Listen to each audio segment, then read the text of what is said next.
The best in the East meets the best in the West on Friday Night Football. The Alouettes aiming for their 9th win of the season, while the Riders are hoping the return of Trevor Harris and A.J. Ouellette and a rocking Mosaic crowd prevents that from happening. Riders, Alouettes, coming up on TSN. It's Friday, from coast to coast, the CFL is Canada's game. Well, we're all pumped up to party, and we're ready for a fight.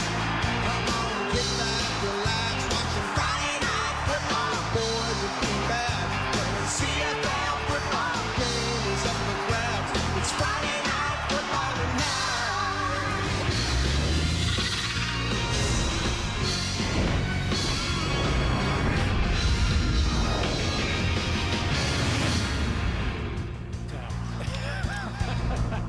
Oh, I'd love to see Seven back in the uniform and playing, directing the Saskatchewan Roughriders. Why? Because he's 6-2 as their starter. Without him, this football team's 5-13-1.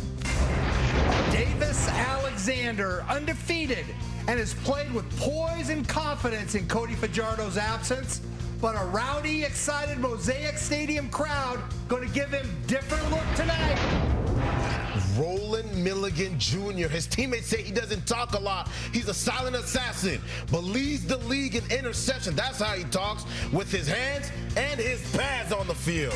57 total tackles on the season, 4 forced fumbles, which leads the league. A sack last week, bringing his total to 3. Tyrese Beverett, a monster reason the Montreal defense has been so dangerous. Can they keep it going in Regina tonight? Hello, Canada. Welcome to Friday Night Football on TSN. Kate Burness alongside Enoch Mwamba, Matt Dunnigan, and Jim Barker. This is the most ironic thing we've seen on the show so far. Enoch has the same pre-show routine as A.J. Ouellette has a pre-game routine. It's fruit snacks. Right away. Did you learn that from A.J. or did A.J. learn that from you? I learned that from him. Oh, that makes sense. All right. And it worked for him, so why not? We'll get to the guys in just a moment, but first let's go to Britt Dort, who is live from Regina. And Britt, obviously the story tonight surrounding Trevor Harris, who we have not seen since week 3 of this season. Yeah, and he talked about that ACL and MCL injury this week to us in detail. But when asked if he feels 100%, he said, well, no, but I guarantee you if you asked any of our 24 starters at this point in the season if they feel 100%, you wouldn't get very many yeses. Somebody he can pass the ball along to tonight, A.J. Ouellette, as you guys mentioned. He's back in the lineup after missing the last 3 games with that hip injury that he sustained. A name that we've all been enjoying saying and watching, Joe. Unfortunately, not in the lineup tonight. He's dealing with a little bit of a finger issue he sustained in last week's game. Now, I know everybody probably wanted the Cody Fajardo versus Trevor Harris matchup. 2 guys going head-to-head against their former squads. Even though it's exciting that Fajardo is back on the roster, he is listed as the backup behind Davis Alexander. I asked head coach Jason Moss, will we see Cody Fajardo at all? He said, never say never. The likelihood isn't great, but he's ready. So if the opportunity presents itself, he could be in. Now, of course, there was the unfortunate news about Tyson Philpott this week being placed on the 6-game injured list. So instead, you're going to see Nate Bahar fill in his shoes at that starting spot. But Kate, I think one thing for certain, it doesn't really matter who's in the lineup because I think we're all just excited for these 2 top teams to be going head-to-head tonight. But I will say, we're anxiously awaiting the return of Trevor Harris. I couldn't agree more, Britt. I mean, week 11 in the CFL has just been absolutely spectacular. And we've only had 1 game, for goodness sake. Now, Rider fans expecting the same reliable Harris in this one. Entering the 2024 season, Harris is the CFL's all-time leader in completion percentage at just over 70%. Already above that mark for the few games we have seen him so far, over 72%. And Maddie, kudos to Shea Patterson. He did a really nice job under center for this team while Harris was on that injury reserve. But needless to say, you know, having that veteran presence, knowing what he can do with this offense, what are you expecting him to step into here?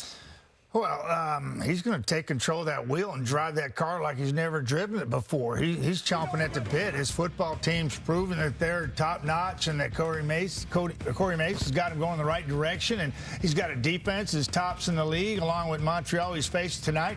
He's looking forward to this challenge. Mark Mueller and the playbook's going to be wide open for Trevor Harris, and you get A.J. Ouellette back in the lineup and play action. He's deadly with that, just deadly with play action, and And he's deadly accurate, as you mentioned, Kate, with those numbers off the top. And Trevor Harris is admittedly not 100%, but I love his point about his teammates aren't this time of the year, too. And I just love that about him because he's tough as nails, and he's as consistent, as accurate, and as lethal as any quarterback in the league, guys. Well, you know, I love your thing of he's driving the car, but he better hope driving, especially in Regina, where I hit a moose at one point. He better make sure those guys in front of him are giving him some direction. And Zach Fry starting to fill in now at left guard. He's had a couple starts, getting a little better. They're taking Nick Jones, who started his first game at right tackle, moving him into guard, moving Logan Furland out to tackle. So they're a bit moving around, but it's all to keep Trevor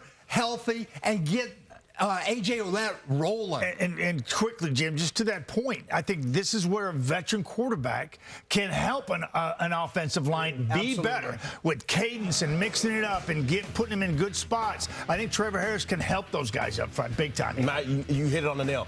This defense, this team that they're playing against, the Montreal Alouettes, what do they do best? They put pressure on the quarterbacks. And you talk about Trevor Harris coming back with this team and really driving this car, as you said, as you put it, Matt. This is what he's going to need to do. He's going to need to be relaxed. And we watched the game last night and what Mazzoli brought to that offense. He changes completely the complexity of this offense. He's able to be more relaxed, more comfortable in a system that he understands. And if anything, the pressure that is going to be coming from Noel Thorpe and all of that defense that is coming, if anybody's going to be able to handle it, it's going to be Trevor Harris. And he's in the right place at the right time. Enoch, I couldn't agree more. And it's going to be a great matchup. We know Montreal won the first one, and can't wait for round two. And with round two, Cody Fajardo is now in uniform. Correct. In a backup role. And you know, Jim, I'm a little bent when it comes to this. Now, this kid's been balling, right? And he said hello to us about 3 weeks ago to the nation, and he just went off 15 for 18 and just lit it up and was throwing touchdowns left, right, and center. But I learned a long time ago, Kate, you've heard me say this many times, if you're healthy enough to dress, you're healthy enough to play. And it's a mind scratcher to me because you got Trevor Harris, who admittedly is not 100%. Correct. And he's starting for this football team. You've got Cody Fajardo, the MOP of the Grey Cup last year, who's 8-1 with his football team. And Grant, that Davis Alexander has got a couple of wins, and they've been spectacular. I just can't see him being in uniform and not playing. To me, it's a mystery. And we thought, too, maybe if Davis Alexander struggles against the Saskatchewan Roughriders defense, we might see a change. But I'm with you. If you're dressed, you got to be playing. But look at these defenses, and they are, of course, led by two main players. Tyrese Beverett, 76 total defensive plays so far, which leads the league. Right behind him, though, is Roland Milligan, 73 total defensive plays, who is also leading the league in interceptions with 6 and knockdowns with 10. Beverett, though, also leads with 4 forced fumbles. You can go back and forth on so many different defensive statistics, and you see these two guys. And Enoch, I know you love this conversation as a defensive player right now. We're not even talking about defensive player of the year. We're looking at these two guys and thinking they could be potential MOPs. I love it. I love it. Who are you taking? You know what? You can't really go wrong with these two picks. And I'm going to go right now with Roland Milligan Jr. This is a guy who we've known he was skilled. We knew that he could play ball. But being in this defense with Corey Mace, I mean, you just see him around the ball all the time. He's up there right now leading his team with 43 tackles. And he has 6 interceptions to lead the team. He finds his way to the ball some way, somehow, every single time. And if you talk about a defense, the most important thing that my coaches used to always say, the ball, the ball, the ball. And this is a guy who always finds the ball in his hands, but he also tackles. So I love Roland Milligan and the impact that he has on this defense. Well, that whole defense has this. They lead the league in turnover margin at plus 12, and that's a good reason why they're in first place in the West. Montreal is second. So you're talking about one of these teams is going to get the turnovers and one of the teams isn't, and the one that gets them is going to win the football game. I really believe with two great defenses, it comes down to that. Yeah, and this is a spectacular debate. Enoch, you and I have been going at this for about 4 weeks with these two guys, specific guys, Tyrese Beverett and Roland Milligan. And what's spectacular about Milligan is he's doing it from the halfback position. You know, this guy is goes up much closer to the line of scrimmage, and he's in the mix a lot more than a halfback can be. And that's why what Milligan's doing is special. But you cannot take away what Beverett does for this football team. Whether you put him at Will or you put him at Sam, he can play multiple positions, and he's going to stick his nose in with the best of them. And they're jumping off the chart. And I love the debate, Kate. Yeah. Not just defensive player of the years, but these guys are strongly being considered by many people up here as MOPs, and it's a good conversation. And the thing that I love about Beverett that he brings to this team, not only is he active defensively speaking, he tackles the ball, he gets sacks, and he gets to the ball as well, but his attitude is absolutely contagious. Yeah. If I'm playing on that defense and he's next to me, I want to play more. I want to play harder. And so kudos to Beverett as well, because he is always around the ball. The most important ability any player can have is availability. And that man is always in the lineup. I don't know. By this, I think like he's going to go back to coaching, and you guys are going to go back to playing just because you guys want to play with Beverett so bad, correct? I might. Well, let's watch some highlights and see. Montreal, all credit to them. Yep. They're the best team in the league right now. They're great on defense. And on cue, down the sideline, Tyrese Beverett intercepted. Anytime we had the bird's nest, we know we got to defend it, and that's what we came out and did. The Saskatchewan Roughriders defense leads the Canadian Football League in takeaways. It's intercepted by the interceptions leader of the CFL. Roland Milligan has another. We know when it's time to make plays, and we're going to be able to make plays.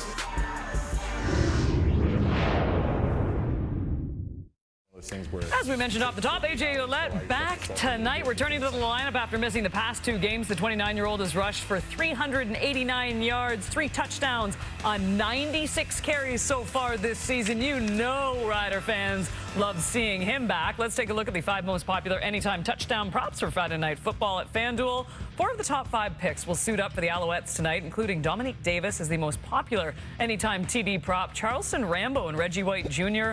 are there at plus money for Montreal, and AJ, the lone rider, to make the top 5 props for tonight's game. It is time for the gentleman to weigh in. I will start with you, Jim Barker. I'm going to take Walter Fletcher. He seems to be breaking a big play a week, at least 1, sometimes 2. I think he's going to he'll break a play, get into the end zone. Walter Fletcher. A lot of people believe that the Montreal Alouettes' strength is their depth, and it's proven in fact that Charleston Rambo, my guy for anytime touchdown, is proof in the pudding. He's in the last 2 weeks, 10 catches for 210 yards, 3 touchdowns. He's got over 30 on the year, and he's producing big time when they need some production from the wide receiver. Trevor Harris is back, and his receivers are probably the most happy on that team.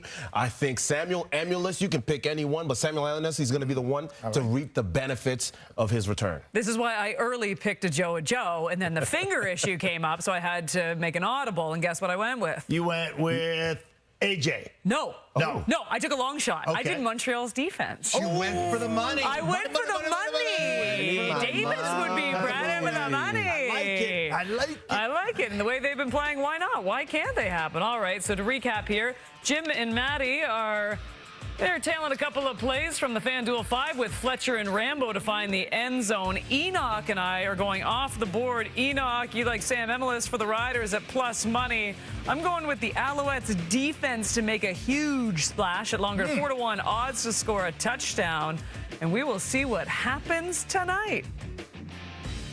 All right, sticking with defense, it's time for Coach's Playbook. So we welcome in Paul LaPolice. I wanted to watch the last time these 2 teams played. I know the quarterback has changed, but don't forget, the Riders were held scoreless in the second half by this Montreal defense. And one of the things they do a lot more that I've seen this year is they're moving their fronts and alignments to try to confuse the quarterbacks. Look at this, 6 rushers at the line of scrimmage, all right? So the quarterback thinks it's a blitz. Nope, they're dropping 3 people out. Shea Patterson's trying to figure it out, what's happening. Cantu's right here. He makes a play on the ball, almost intercepts it. Now, here's another picture. 4 rushers. They're showing 4 people rushing the quarterback. Now, what happens? Again, you have a spy, somebody watching. I don't expect that tonight. But watch the discipline in this defense. Avery Ellis playing contain on Shea Patterson to make the play. Here, 5 rushers at the line of scrimmage. What does that do? Sankey, Hickson, one-on-one. dents the defense. The quarterback feels that pressure. He tries to escape. Avery Ellis is right there to make the play. Really good discipline. 7 rushes. What does that mean? It's probably going to be a pressure. They drop out again, but the line is already slid here, so there is a free player. Shea doesn't recognize it, has to get the ball out. This is at the end of the game with the game on the line. So Montreal is going to try to confuse Trevor Harris. It's going to be very difficult for Trevor. Trevor's going to do this. He's going to complete passes, but I think for the Riders, they've got to make sure they can run the football. If they run the football, let their defense get some takeaways, they get a great chance to win the game. And I'll tell you what, Kate, everybody's talking defense tonight. That's pretty amazing here on the panel. I'm loving it. It's really good stuff. Enoch is absolutely loving his night tonight. Entering week number 11, the Montreal Alouettes ranked second in the CFL for fewest points against. This defense is averaging just 21.2 points against per game. Only the Bombers have a better average so far this season. The Riders have allowed the 4th lowest points this season at 24.7 points per game. Here's the guy trying to break through the Owls D. It's Trevor Harris with Britt Dort. Well, Trevor, tell me, how does it feel to take to the field for the first time in over 6 weeks here? Feels great. Feels great. Good energy in the air. Fired up for some Friday night CFL football. Well, you did tell me that even though it's 2 kind of number 1 squads going head to head, this team is not even close to being satisfied with where you're at this point. So what's going to be key tonight for this group? Start fast, stay on the accelerator, and make sure that we're dictating tempo and we're applying pressure to them, because you can rather feel the pressure or apply it, and we plan on applying it tonight. Well, thanks, Trevor, and welcome back. Thank you. Jim, I think he heard your line about driving the car, using the accelerator. I like it. By the way, the last time the Alouettes played at Mosaic, Trevor Harris was the visiting team starting QB. This man been on fire. Charleston Rambo chats with Britt after this. This week will mark the end of an era for Edmonton's CFL team. To move away from 75 years of community ownership was not taken lightly. It was difficult, but it was the right decision. Today is a great day for the players, the coaches, and the staff of this storied franchise, because today we usher in a new era. I would like to formally introduce the new owner of the Edmonton Elks Football Club, Larry Thompson, and his wife, Deb. I've been watching them since I was 12 years old. And my first game I went to, I fell in love with the team, and I've been watching them all my life, so they're very dear to my heart.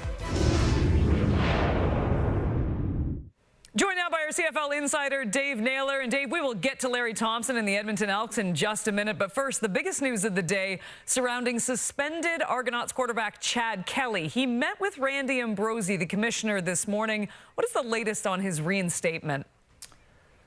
Well, Kate, I can tell you that as of late Friday afternoon, it appears there was an impasse between Chad Kelly, his representative, and the Canadian Football League about his return and about the conditions that would accompany his return. As you mentioned, Kelly did meet with the commissioner, and it's clear the league wants to be able to attach some conditions when Chad Kelly returns to play. And one of those especially appears to be the most contentious, and that's something called the last chance agreement, where essentially the league is asking Chad Kelly to agree that one of the conditions is that the league could impose a 1 strike and you're out form of discipline on him going forward. Now, Kelly and his representative feel like, hey, he's governed under the collective agreement. He's a member of the CFLPA.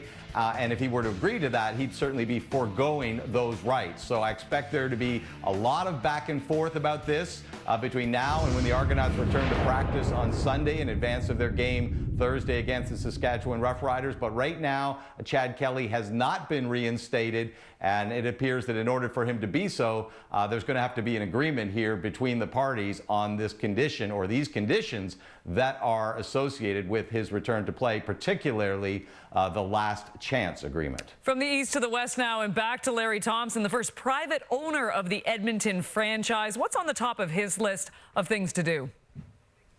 Well, we can start by what's not on the top of his agenda, and that is the team name. There was so much speculation before his introduction, like would the team go to Eskimos or Esks, and that's not something he's certainly looking to do in the short term. I think if there was ever to be an approach under this ownership to look at the name, it would be much more methodical, maybe market research, talking to northern communities, those kind of things, not an overnight switch all of a sudden back to Esks or Eskimos.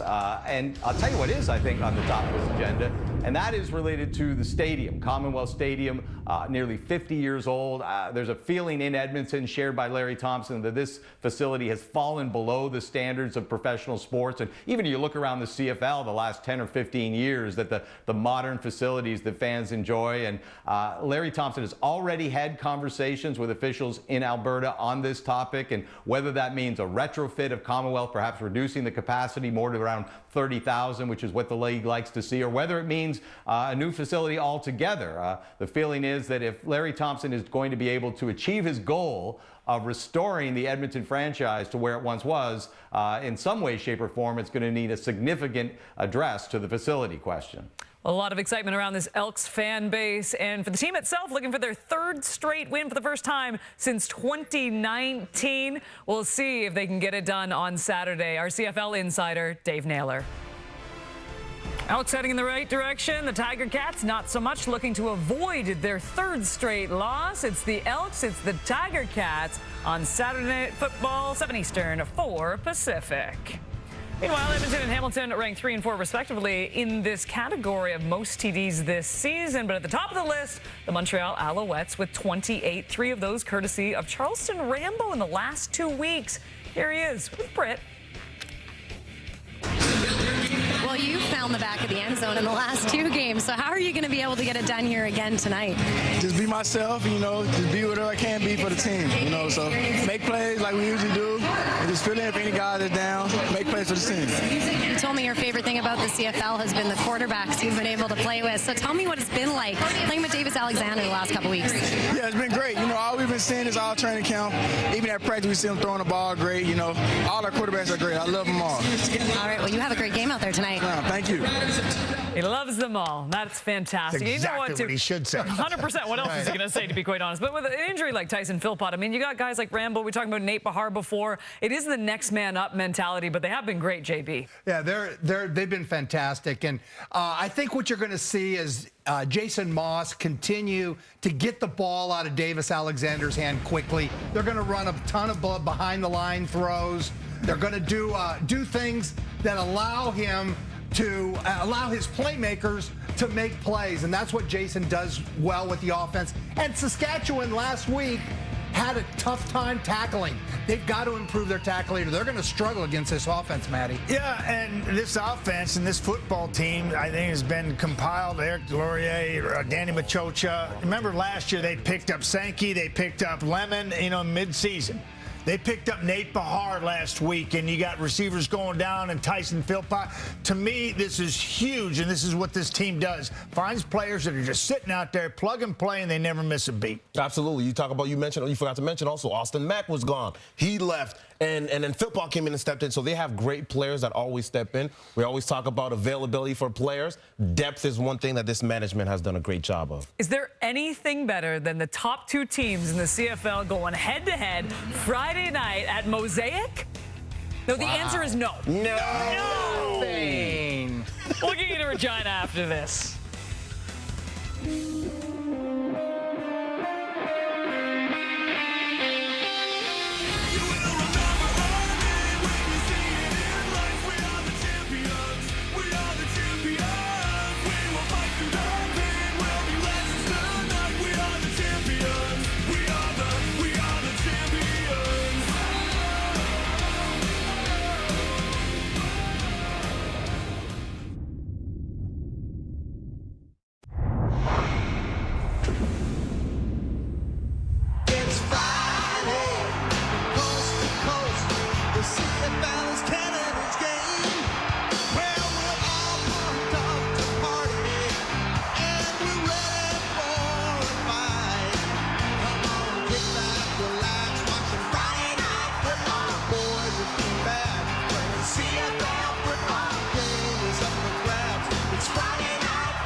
Guess who's back? After missing the last 6 games with a knee injury, Trevor Harris returns to the Roughriders tonight. This will be the first time, by the way, that Harris will play against the Alouettes since he signed with the Riders as a free agent. On the flip side, Cody Fajardo will serve as the backup quarterback tonight. He's dressed, but it's Davis Alexander once again, starting for the 3rd consecutive game. He's completed 74% of his passes, 687 yards, and 5 TDs this season. What a matchup on Friday Night Football. Yeah. Gabe Burness alongside Enoch Mwamba, Matt Dunnigan, and Jim Barker as we get set for the Montreal Alouettes taking on the Riders. And no doubt, Enoch, the biggest story of this game, the return of Trevor Harris. And kudos to Shea Patterson, did a nice job. Riders are still at the top of the West, but Harris is a huge boost. It's a huge boost. I mean, they're sitting at 5-3-1, and this is the perfect time to get back their leader, to get back their guy with the most experience against a team that has been led by their defense and especially by the pressure that they continue to apply to every single quarterback that faces them. And Trevor Harris is the guy that, what does he do well? He's able to get rid of the ball really fast, and he's able to read a defense and let go of that ball as fast as possible. This is the game that they need their veteran, and they need his best as soon as he gets back on the field tonight. I couldn't agree more. And the fact that they get A.J. Ouellette back in the lineup, too, helps them make me become more balanced, obviously. And then we haven't even discussed Mario Alford. This guy's instant field position that can freaking make it happen and put them in favorable positions where he can capitalize quickly. To me, it fits, and it's all coming into alignment for the Saskatchewan Roughriders. When you get 2 great defensive teams, field position always matters. And you're right. Now, one of the things I was shocked at, Saskatchewan leads the league in special teams penalties. If we're seeing punts have to go back and they have long fields, that's not a good thing. Trevor Harris. But yeah, here's the thing about Trevor Harris. He got to stay patient against Noel Thorpe because Noel Thorpe's going to stack that middle and force him to throw the ball to the edges. So what a great matchup this is. Coach, you talk about field position is important against 2 great defensive matchups like we have tonight. Guess what else is going to be important? Time of possession, because you got to keep the other defense away from the field, and so they have to be able to hold on to the ball for as long as possible and not turn it over as well. I know. I'm so excited, honestly, for Milligan taking on Beverett as well. We saw those shots there, but we were debating MOP for these 2 guys. Should be a good one. Montreal looking to sweep the 2-game series with Saskatchewan for the first time since 2016. They won the first one 2016. We'll get you to Mosaic right after this.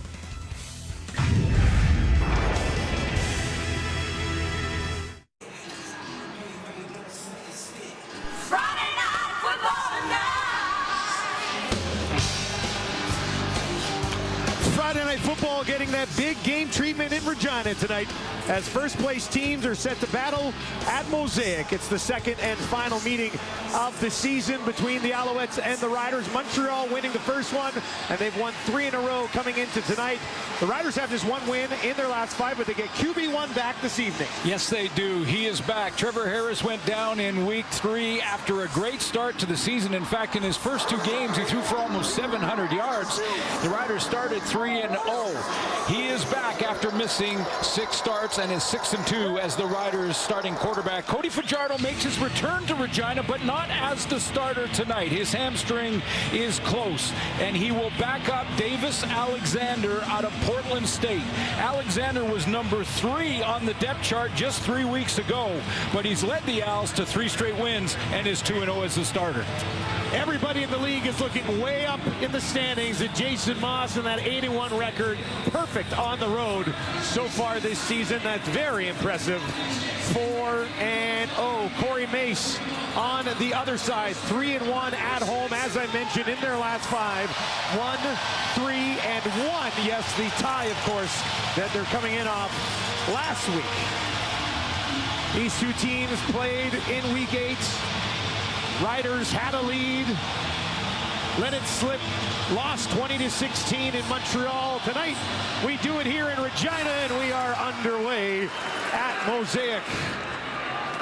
Mario Alford takes it on the far side, finds a little bit of space, and a nice return just shy of the 45. Well, Trevor Harris is 3-0 officially as the starter in Saskatchewan this year. That's when he went down in that Toronto game or in Hamilton, and then the Toronto game was Shea Patterson's from then out. He's completed 72% of his passes, has missed 70% of his possible start opportunities here in Saskatchewan through some bad luck in the last 2 years straight. But he's back in the lineup, feeling good and ready to go. 8-4 in his career against the Alouettes. A.J. Ouellette also back in the line, takes the handoff outside to Picton. And Picton will hang on to that ball as the Alouettes try to slide in and strip it away. And it's good timing if you're a Rider fan to see the veteran QB1 back in the lineup because of the defense he's facing in Montreal. They give you all kinds of looks. They've been one of the top defenses in the league. One of the reasons they're 8-1 on the season and haven't lost on the road. That defense gives you a lot of looks. But Trevor Harris has seen a little bit of everything throughout his career. He's ready. They need 2 more yards here. And they'll give it to A.J. Ouellette. He's got 2, and he's got some more. Down just inside the 45, and a nice start for the 2 guys who've returned to the lineup. He's been out for 3 weeks. Yes, he has. And in fact, I would suggest he wasn't completely healthy from the very beginning of the season, but he is now. And a balanced attack, as Matt Dunnigan talked about in the pregame show, so important against this style of defense. They run a lot of show blitz. They line the line of scrimmage, fill it up, and then drop out of there. And A.J. Ouellette in a good running game can really help this Rider offense. They work from the Montreal 44. Flags on the play here. Harris over the middle has a completion down inside the 25. Oh, and then there's the accuracy. I mentioned the completion percentage, right? And this is Trevor Harris. Montreal number 5. That penalty's decline. Result of the plays at first down. See how tight that window was that he just fit the ball in? That's Beverette, one of the best defensive, if not the best defensive player in the league. He was on the inside, and Wesley Sutton, the DB, on the outside, and he just fit it right in there nicely. Dante Myers picks up where he left off last week. 101 yards and 8 catches in his debut in the Canadian Football League. Riders marching 3 plays, and they're down to the Montreal 22. Back to Alouettes, trying to find some space. Nowhere to go. Beverette wraps him up. Next man up's been the key for the O-line of the Saskatchewan Roughriders. At right tackle, Jamarcus Hardrick started. Jacob Brammer played. Brandon Council played. And now it's Logan Furlan's second straight game. He bumps up from guard. Nick Jones is a rookie, plays his second game. Zach Fry plays his second game at the other guard. All kinds of changes. And there's Ouellette back in the lineup after missing a couple of games. 3 touchdowns. Now over 400 yards in the season. In his first year with the Riders, A.J. Ouellette. 2nd and 10. Harris tried to dump it off to his running back, but he could not get there. Tackle was made, broken up. And the Riders drive down to the 22, but will end up having to settle for a Brett Lothar field goal attempt. He's at 78.6% on the season. But some big chunks. Yeah, and you just saw a little bit of what Trevor Harris brings. Quick release, good accuracy. Very good opening drive for the Riders. Starting quarterback in his return. 30 yards for Lothar. That is up, and he blows it wide right. He misses from 30. And they'll have to settle for 1. Lothar put it up, put it right. Saskatchewan on the board first.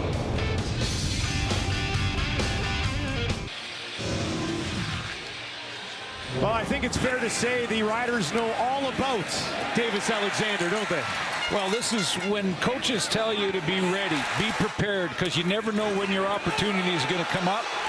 This is what they mean. He was number 3 weeks ago. Got into that game against Saskatchewan, started 12 for 12. Just slinging it, 3 touchdown drives, and has led the Owls to 3 straight wins. Is 2-0 as their starter. He took over for Caleb Evans in that Rider game.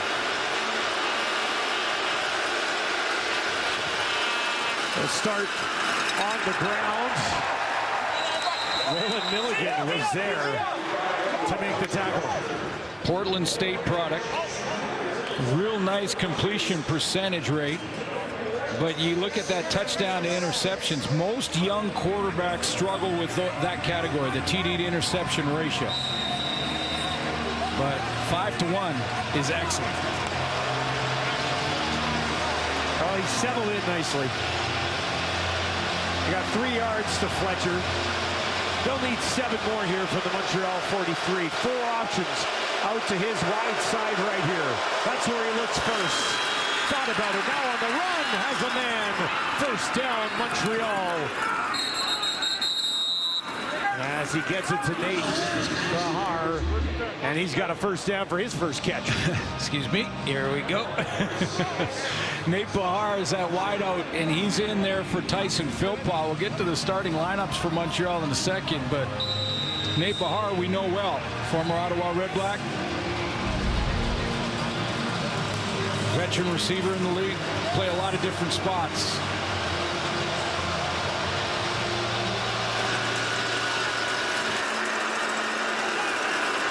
Now from the 52. Takes the handoff, now tosses it ahead. Fletcher's got some blocking. He's tracked down from behind by Carney.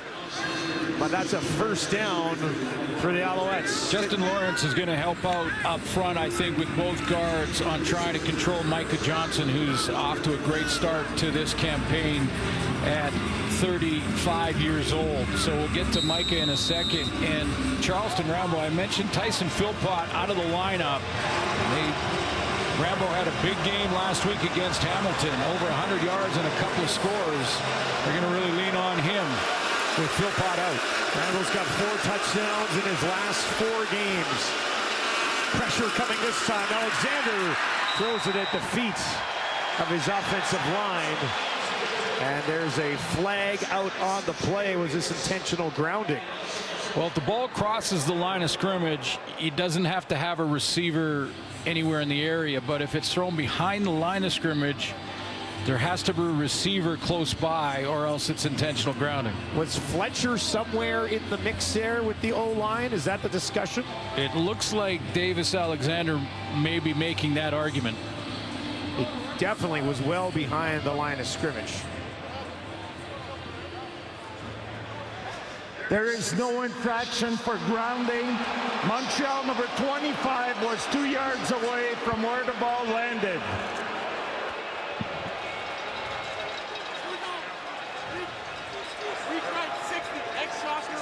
Fletcher was there. 2nd and 10. Crowd here already not liking the call. But I'd love to see a fired up Mosaic 5.5 minutes into a football game.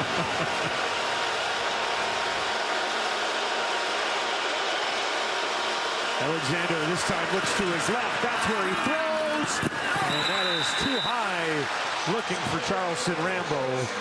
But no chance he could make a play on that one. That'll be 3rd and 10.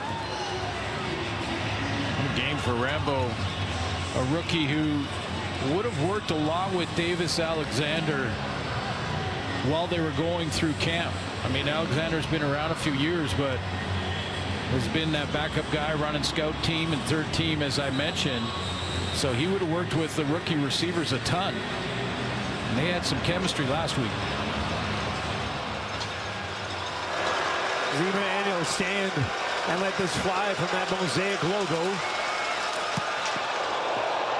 Throws it into the corner. And that one is going to be marked out.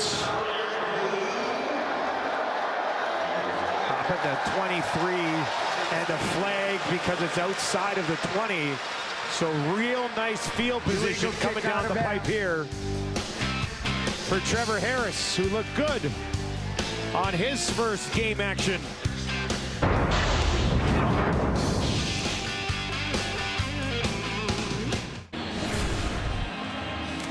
Trevor Harris back for the Riders, 70.6 in his career. Only man, he's behind the former Rider, Cody Fajardo, who's on the sideline with Montreal tonight. Not a bad list. Look who's number 3 there, Steve. Yeah, just, that's pretty impressive when you're up in the 70s, and that's all time. That's career and CFL history.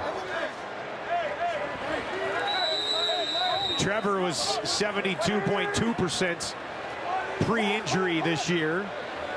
After the penalty and the kick, just a 14-yard net swing in field position. A.J. Alouette starts on the ground. And another pretty good first down pickup for the Riders with the run. Yeah, you take a look at trying to find the key or the answer to this defense, because it is so strong. I mean, led up front by Mustafa Johnson, who leads their team in sacks. But they will give you a lot of show blitz, a lot of different looks. And they have maybe, arguably, the best defensive player in the game right now in Tyrese Beverette. A 2nd and 5 for Harris. Montreal's going to bring some pressure. And that pressure ended up deflecting the pass, and it falls incomplete, directed towards Sean Bain. Well, that's what we do. Like the panel talked about, we've got 2 outstanding defenses on the field here tonight. I mean, they are 1 and 2 in takeaways, and they just make plays. This is a halfback blitz from Wesley Sutton coming off the edge. Noel Thorpe will throw a lot of different looks at you. You're not sure who's blitzing, who's not. Korjak called into duty here for the Riders.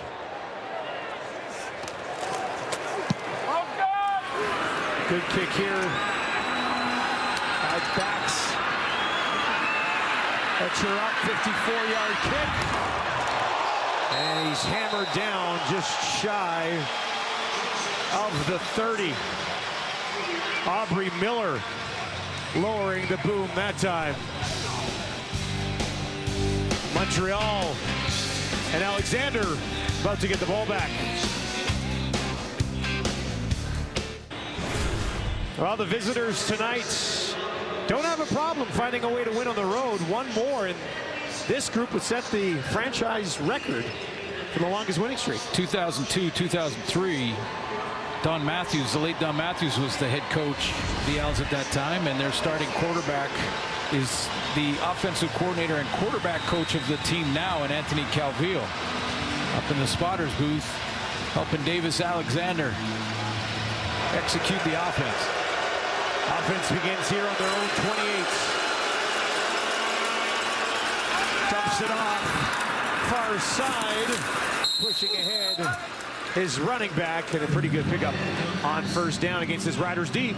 Mentioned 35-year-old Micah Johnson. I think he's having another all-star season as we approach the midway point here. 1 quarterback sack versus Montreal a few weeks back, and leads the team with 5 so far in that front 4.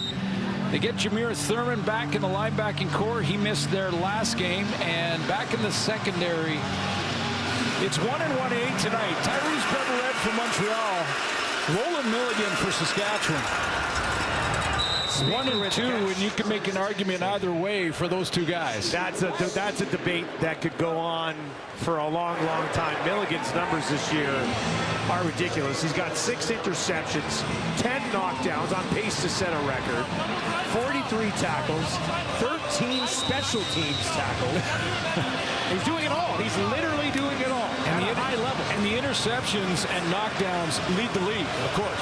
Yeah, just wow. What a year.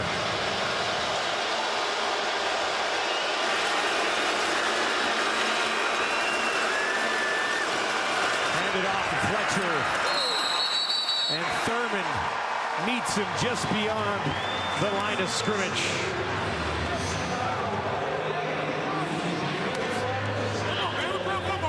So Micah Johnson, I just mentioned, at 35, having an all-star season. Jameer Thurman can make this tackle because of the play of the guy in front of him. Look at him take on 3 blocks. He takes on 3 guys.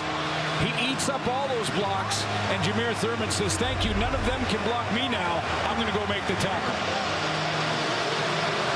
That's what you want those interior D linemen to do. Eat up the blocks and let your linebacker scrape to the play. They need 8 more. Alexander pressure pressured, wrapped up, and taken down. Johnson, Carney, both there for the Riders D. So I mentioned off the top about Justin Lawrence and having to help. He's going to have to help on Micah Johnson tonight because of the season he's having. He's up there at that three-point stance, coming out of the track stance. Here he comes now. He's going to work on the guard. He goes into the tackle. He's going to need some help from the center. You see Lawrence? He's too late to get there. Now he takes the outside angle here and is in the B gap, but it's tough to handle one-on-one. Lima gets that way and again. That bounces at the 22. Alfred waits. Picks it up after a 48-yard kick and nowhere to go on that return.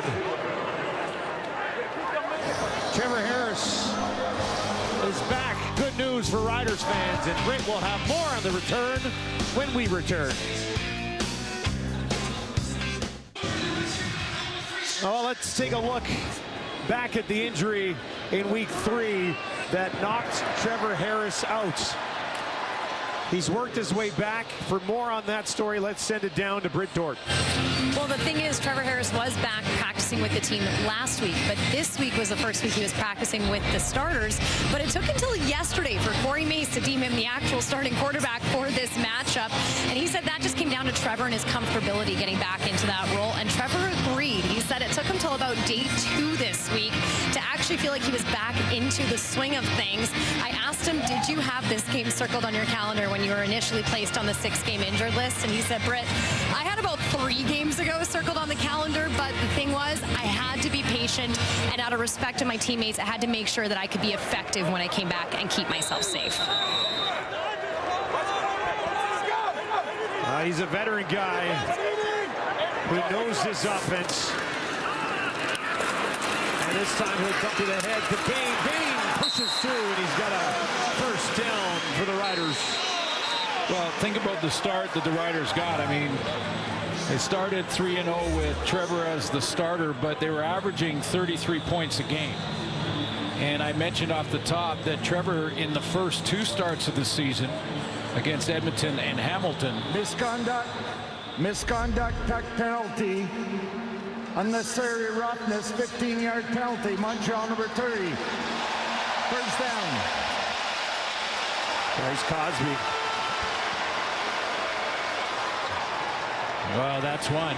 But he threw for almost 700 yards in those first 2 games, 395, something like that, or 695. And again, you know, recognition, completion percentage, and recognition of blitz.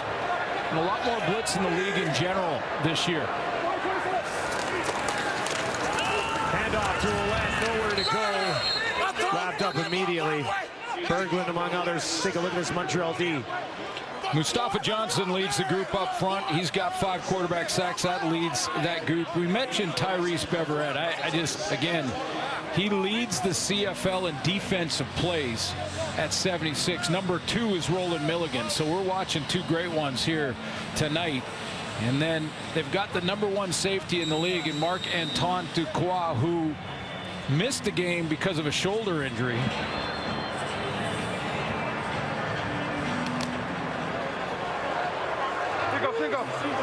Riders drove the field on their first possession of the ball game, had to settle for 1 after a missed field goal. Harris gets that away right near the first down marker. Myers went down and got it. How about Dante Myers? How about playing your first game? This is start number 2. His first game was over there in Ottawa in the tie. Yeah, just putting 100 yards on the board. How about that? Simultaneous catch goes to the offense.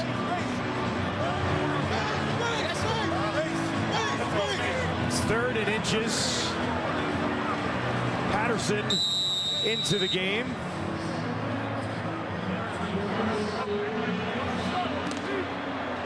And he'll look to pick up a first down against this Montreal defense. They don't need much. Can he get just a little bit? Pushing ahead. It was rough. but he got it. First down, Riders. Yeah, you're a rookie. You know, back in June, you're put on the practice roster waiting for your opportunity. Had a good preseason. Dante Myers had a couple big catches in that second preseason game against the Edmonton Elks. So that's why he made the practice roster. And you're waiting for your opportunity. Gets out there in Ottawa. Gets it done. 8 catches, 101 yards. And that was on 9 targets. So they only missed him once when Shea Patterson was looking for him. And some tough catches, too. He made some nice ones. Fits in nicely in this offense. Now they'll get it to Emelis. High stepping. Broke the tackle. Pushing it ahead. And he might have a first down. What an effort from Emelis. Well, when you can make Darnell Sankey miss, you're getting it done. You're doing something. That's something, because this is the first guy that's going to scrape to this play is Darnell Sankey, and a little cut back inside on Sankey makes him miss and then gets up there near the marker. One of the best tackling linebackers in the league, and 49 defensive tackles coming in. Harris. Another completion. Nowhere to go this time. Ento there to wrap up. Emelis, who looked for some space, but it did not exist. Yeah, clearly right now the Riders' offensive strategy. You've seen a couple of those fly sweeps to receivers. Sean Bain ran one. Emelis just ran one. They're trying to get the Alouettes defensively to start thinking about the perimeters, maybe widening their stance and alignments up a little bit so that the middle can open up.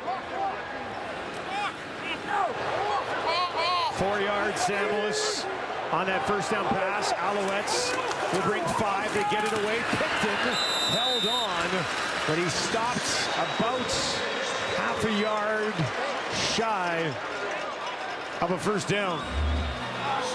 Oh, decision time for Corey Mace. There's the recognition and throw to Picton.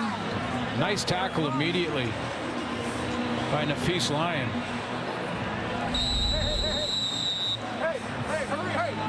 So it's 3rd and inches. Harris will stay in this time. Interesting. Harris. Trying to draw him offside. Draw them offside here. Ooh. A little bit of a lean there, but so Mace was playing for the field goal. 9-count violation. Saskatchewan number 7. 5-yard penalty. We'll have one more. So Corey Mace basically there felt that it was too long to go for it on 3rd down. He was going to go for the field goal. Left Trevor Harris out there to try and draw Montreal offside, get the free first down with a 5-yard penalty. They kept their discipline, didn't jump offside, and that delay of game shouldn't matter for. Do you think they would have been more likely to jump offside if Patterson was in there? They didn't actually think they were going to let Harris sneak it fresh back from an injury, right? And I don't think you were tricking anybody, I guess, is what I'm saying. Lothar, oh no! Now he misses it left. What is going on? Now it's going to be brought out. Letcher wrapped up. Brett Lothar, 2 very makeable field goals have been missed here in the first quarter. That's the story. First one went right. This one to the left. 1-0 Riders.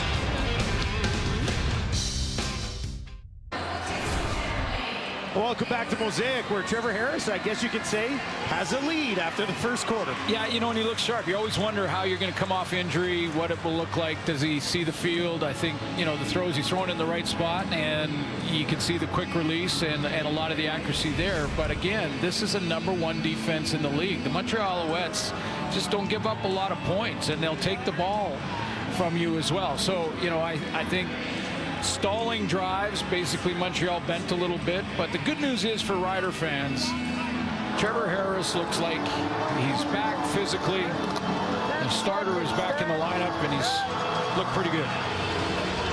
6 of 8, 62 yards for Harris. Davis Alexander starts this drive on his own 13 against a pretty good Riders defense as well. We'll start on the ground. A couple of tackles broken. Then Fletcher taken down. Auclair. Carney in on the tackle.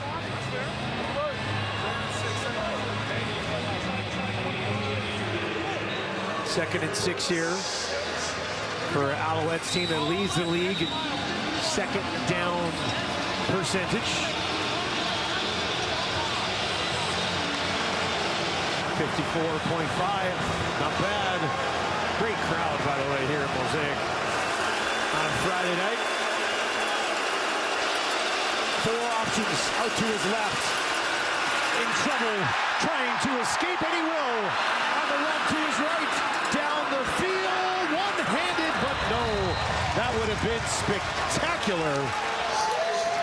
But Reggie White couldn't haul it in. When we talked to Davis Alexander this week, you know, I brought up what I think the name that I wanted to give him, that he's just a gamer. He's just a straight gamer.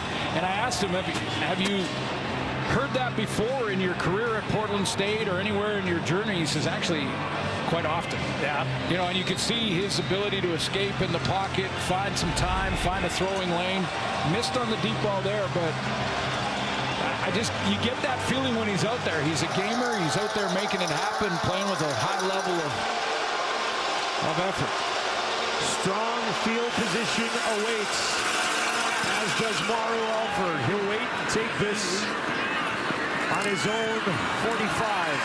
Alford, nowhere to go. Great tackle down the field. And Argu's there.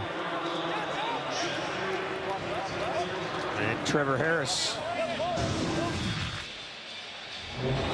He's in there, and when you have your veteran quarterback throwing for almost 700 yards in the first 2 games and coming from behind, the entire team is lifted. They believe. You got to believe in your starter. You got to believe in the guy that's playing. Now, hey, Shea Patterson, I thought, evolved and played pretty well in his absence. Yep. He really did. He got better every game. Threw just shy of 300 in his last 2, but you know the fan base here and the team is happy to have their leader back. Starting on their own 47, and they'll do it on the ground. A.J. Alouette up to midfield as he gets about 8 yards on that first down scamper. Well, I'm really curious tonight to watch how this offensive line is going to react with all the changes. And, you know, Jack Fry playing in his second game at guard, number 67. He gets a nice block at A.J. Alouette there and allows him to get to that second level in Darnell Sankey. But, boy, tons of changes up front for that Saskatchewan O-line. Now, it'll help to have the quick release Trevor Harris behind them. They're going to have to communicate up front. Alouette's got the first down, and once again, feasting up the middle against this Montreal defense. He's well over 30 yards on 6 carries.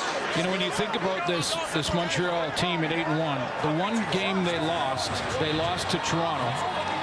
And Kadeem Carey that day had just shy of 100 yards rushing, but the team had well over 100 yards rushing in that game. When they played Saskatchewan a few weeks ago, Noel Thorpe's group gave up almost 100 yards to Frankie Hickson in the first half, and the Riders had a 13-0 lead at that time. Now, they made some adjustments. We're better in the second half against it, but maybe that's the magic formula. Fake, the completion to Myers, and another first down for the Riders. And this is what happens when you start to run the ball successfully. You take the attention of your linebackers on defense. See the attention they gave to A.J. Alouette? All eyes were on him on that play action. You throw it right in behind him, and there's Dante Myers for the big catch.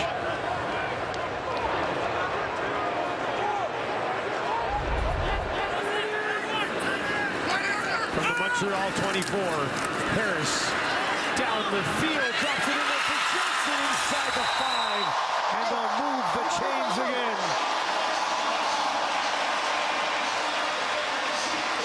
He's been coming on. Last couple of games, targeted almost 10 times, getting closer to that double-figure mark. 60 yards against Montreal, 72 yards against Edmonton. Keyshawn Johnson starting to become a bigger part of this Saskatchewan offense. 6 catches for those 72 yards. Harris now looking for the end zone from the Montreal 4. Hands it off. A.J. Alouette runs into a wall. No, there we go. Mustafa Johnson gobbled him up.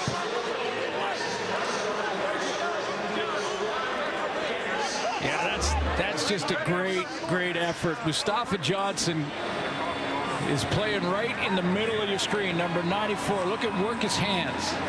Strong hands by defensive lineman, such an ally, and he just fought off a couple of blocks at the line of scrimmage, stepped in the backfield and said hello to A.J. Alouette.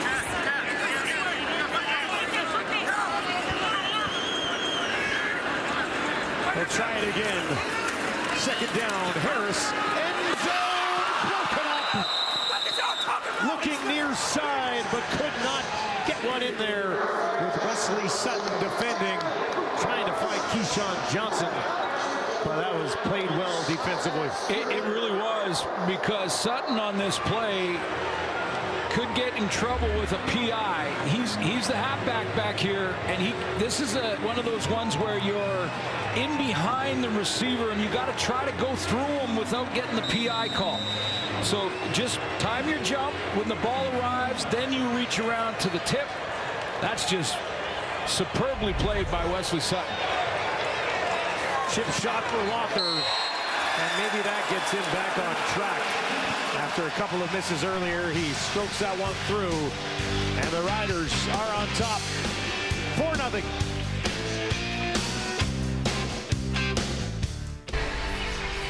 CFL action on TSN continues tomorrow as the Elks take on the Tiger Cats. 7 o'clock Eastern, 4 Pacific, only on TSN. Big one for both clubs, as is this one here tonight. Edmonton looking for their first 3-game winning streak in years. Alexander held off the board thus far here at Mosaic.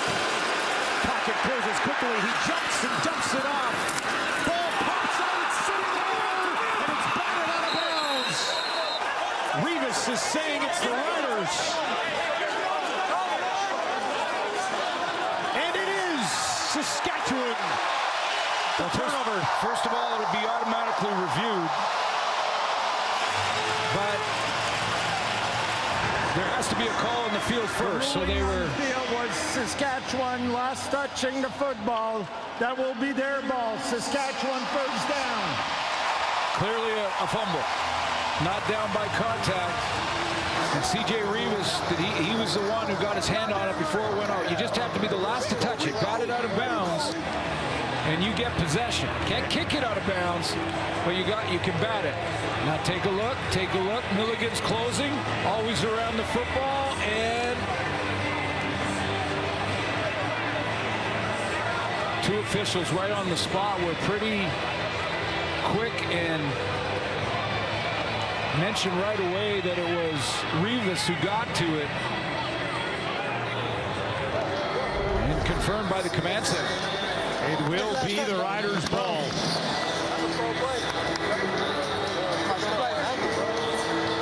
Great hustle by Revis to get over there after the fumble from Fletcher. Rutgers quarterback made a nice play with the pocket collapsing.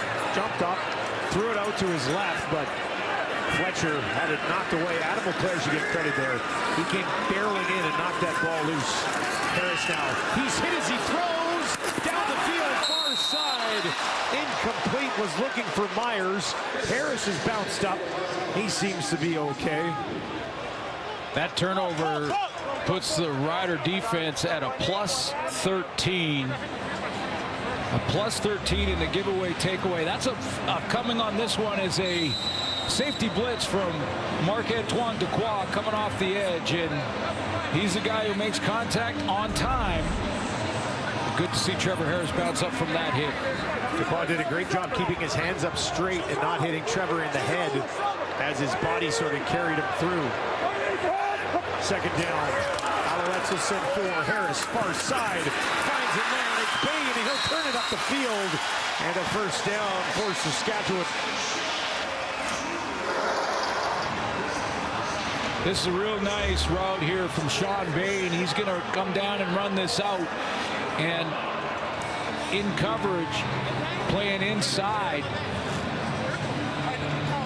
That's Bryce Cosby all the way inside from that tweener linebacker position. It's too far to cover to get to that out.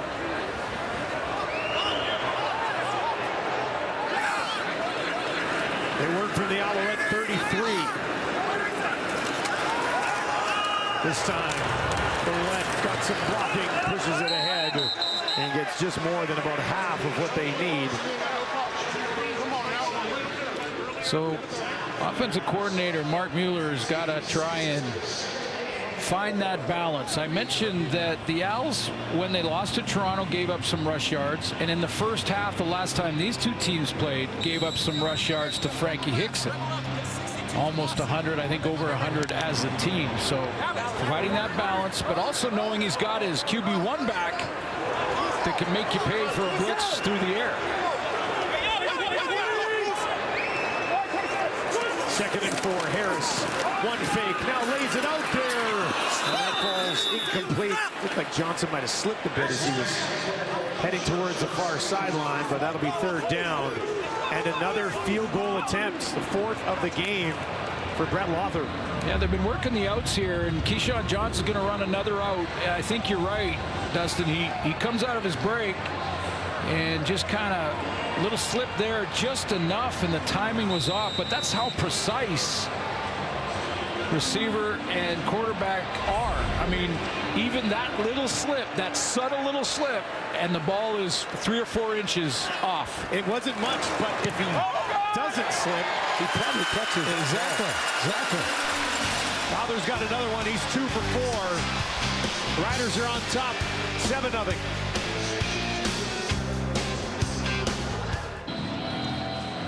Well, I'll give you one guess whose family that is. Davis Alexander's. And for more on that, let's send it down to Brent Dorff.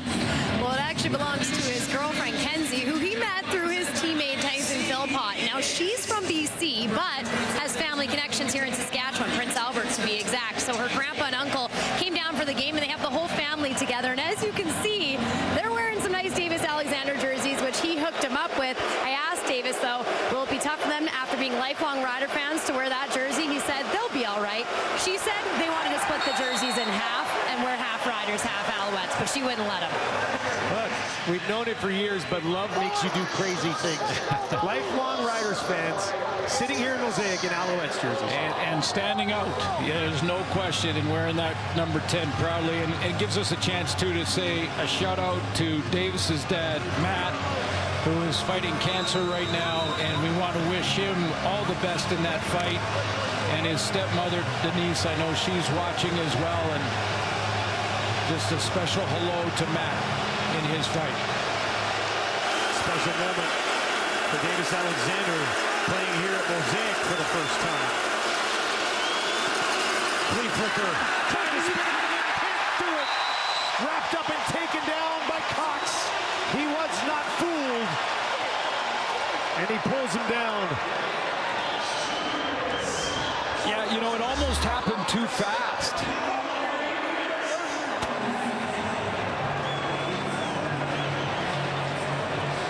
It almost happened too fast. Sometimes if it develops a little bit longer, you can pull the defensive lineman to the tailback a little bit better, but Brian Cox was not fooled. Let's see how the family, what they thought of that play.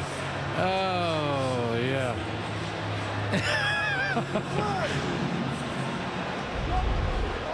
Roughing the passer or scholar tackle on Saskatchewan. 15-yard penalty and a first down. Yeah, I was wondering about that. I didn't see a flag initially, but roughing the passer, any tackle from the shoulder pad, from the back of the shoulder pad, or the jersey is a horse collar tackle, and that is a clear horse collar tackle on Brian Cox. Not intentional. Yeah, he was just grabbing whatever he could, right? Yeah, Alexander was trying to escape and spun out of there, and when he did, his back was exposed, and that's all that Cox could grab. Grab the jersey, and that is a horse collar, automatic first down.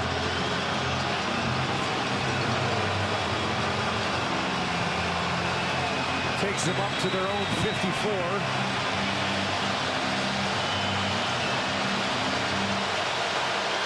Three receivers, wide side right for Alexander.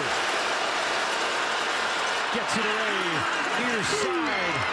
The fullback Guerrero is able to hang on to it. Tackle made by Sales. Pickup of about 5. Kind of what I mean about Davis Alexander being a gamer. And I asked Jason Moss, I said, help me describe what being a gamer really means. He says, your compete level is through the roof on every single play, and you raise everybody else with you. And that's what he said Davis is. He's that guy that whether it's a practice rep or a game rep, he is battling, and the compete level is at through the ceiling. They got to find 5 more yards here. Far side, wide open, drops it into the speaker, takes it down to the 10, cuts it back to the 5, and that is where they eventually stop him. But Speaker, there was nobody anywhere near him, and it goes for 46. I'm not sure there's anything fancy with this route from Speaker, but it looks like a bust in the Saskatchewan coverage. I mean, there's an influence in the middle that pulls that corner outside back inside. I think that was Amari Henderson.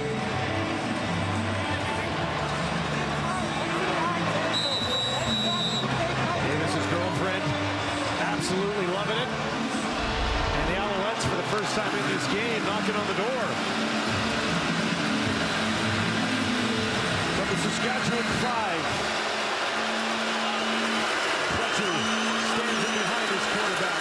They'll take it to him. Now he gives it to him, and he's in. Touchdown, Alouettes. The visitors on the board. Fletcher's got his second receiving touchdown of the season. How about this movement offensively? How about this movement? I mean, you've got guys moving this way. You got guys in the play action that end up out here. I mean, I could keep drawing arrows until that looked like a spider web up there. This is just a well-designed offensive play to give Davis Alexander lots of options as he goes through those fakes and through the process of that play. Well designed.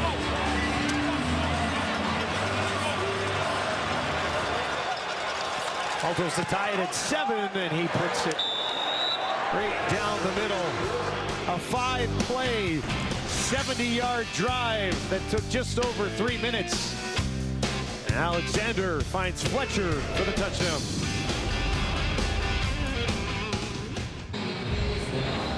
Dustin, I'm going on the whiteboard here. Watch the misdirection here. There's some movement that direction. Then the block here. A play action here that ends up out here. And then the quarterback with options on the roll to either run or pass. And watch how this develops. And if you're a defender right now, you're not sure which way to go, which way to pursue. Well designed. Alexander drops it in there to Fletcher. Touchdown, Alouettes. There's a lot going on there. Good job. You laid it out nicely. He was 3 for 3 for 56 yards on the drive. Alford takes it just inside his own 20.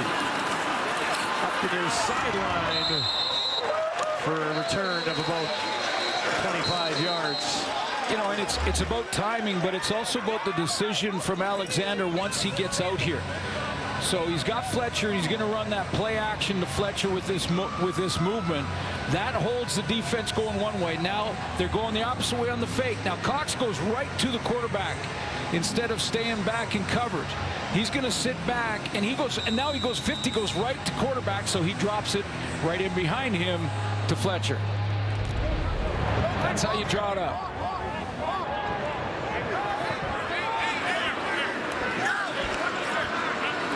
First and 10 on the 45 for Harris.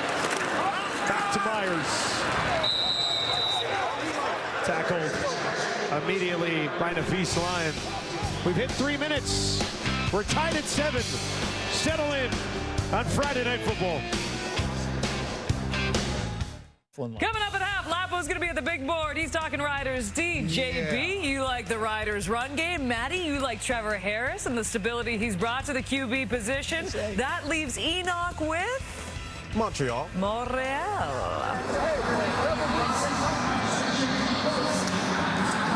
Sounds like a very well-rounded halftime discussion coming up. Good balance in that offense. Second and 5 for the Riders offense. Little audible. Harris looks to the left. Throws out to the near side to Picton. And that'll be enough for a Saskatchewan first down. And they'll keep this drive alive. Yeah, pre-snap, you could see Trevor Harris calling an audible at the line of scrimmage. Again, recognition from a veteran. Played against Montreal many, many times.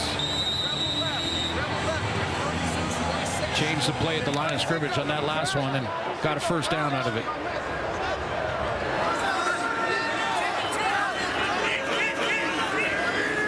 From the 54. Bain takes it to the 50 before he's tripped up. It's Wesley Sutton there to make the tackle. They'll give him about 4 yards as Harris barking out instructions for this offense. They want to keep it moving here.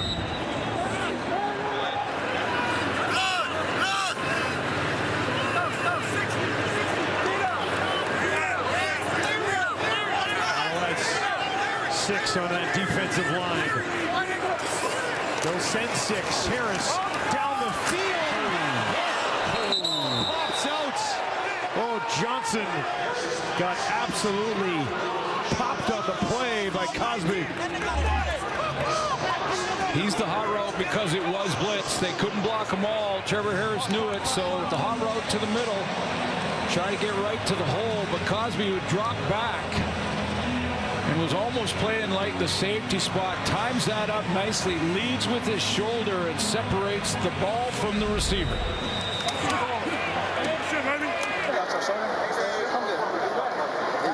Johnson says he's all right. Bounce back up. Kozak set to kick this away from close to midfield. Fletcher waits just inside his own 10. Angle towards the near sideline. Fletcher gets there. And Milligan down the field. That's why he's putting together the tremendous season he is. It's 14th special teams tackle of the year. You know, and I can't emphasize enough how tough that is. Yeah, you're starter on defense, and you're covering kicks. You're covering punts. And covering them so well. So this is what happens. If you're counting steamboats right now, 1 steamboat, 2 steamboat, 3 steamboat, there's Milligan. Now he's got about 10 seconds to try to catch his wind after going 45 yards, going down, beating the block, and then making the tackle. Now he has to go and catch his breath and get ready to play halfback in the short side of the field, often against the best receiver the opposition has to offer. Makes for a heck of a resume. Lots of time here for the Alouettes. Alexander, near side, finds his running back. Tackle made there after a decent pickup. They like to mix Fletcher in here, 3rd on the team in receiving yards so far this season. Yeah, you think back to the Calgary game for Montreal, he had 100 yards receiving. So Jason Moss and his offense, his tailback needs to be able to catch the ball, and certainly Walter Fletcher can do that. Checks all the boxes. They like the way he blocks. Over 400 yards on the ground, almost 400 yards through the air. Back to him again. Looking for that first down pickup. Don't push it, don't push it. And that is enough.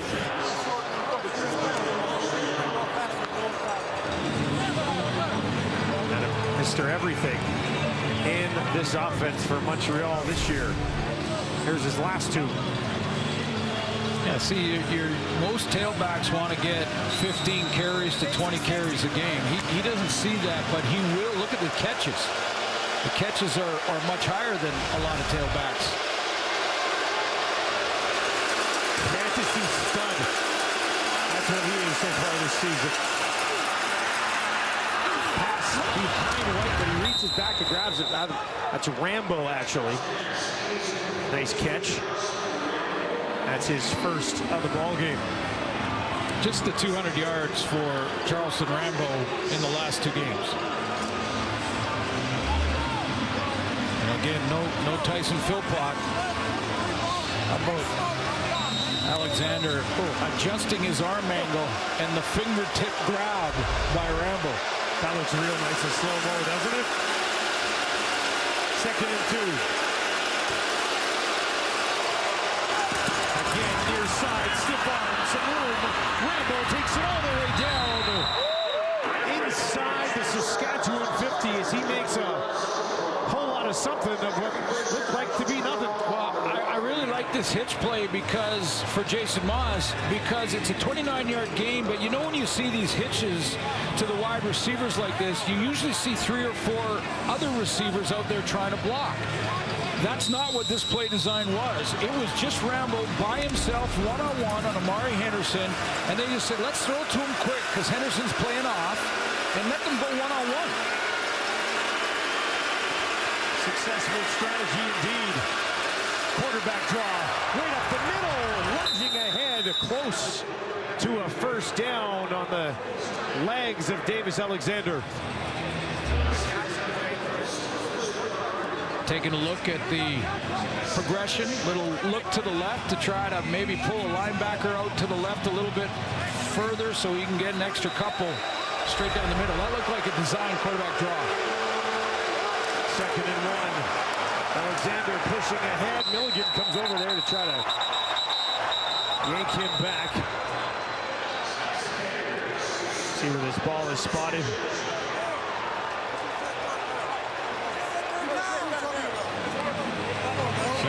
And Alexander now to keep their eye on the time clock.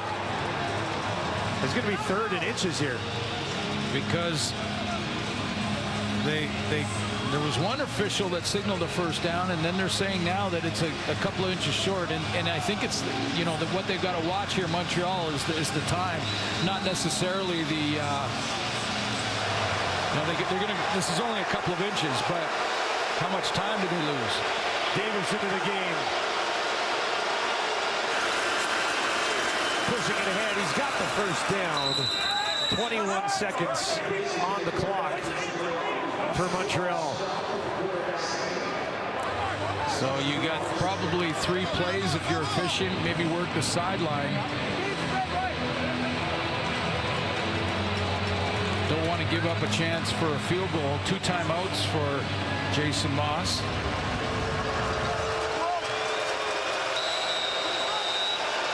Looking for their first lead of the ball game here from the Rider 37. On the run to his right, pressure coming. Throws it along the near sideline. And that's incomplete. Henderson there in coverage. 10 seconds on the clock. Well, now Davis Alexander can't do what he just did on the last play, knowing he's got 3rd down to kick the field goal if he wants to throw it away, because he'll lose the time to do that. So I'm sure now in real time, Jason Maas and Anthony Calvillo telling him in his mic, keep an eye on the clock. You got 10 seconds. 3 options to his left. They'll give it to Fletcher, pushing it up the middle. And he's taken down with 5 seconds on the clock. And this will be a straightaway shot from Altos. Yeah, now you kick the field goal. Excellent management. Took a shot on first down on the scramble to see if he could get an open receiver somewhere down the end zone. The Riders chased him out of bounds there. So a running play just to get it lined up in the middle for a field goal before the half.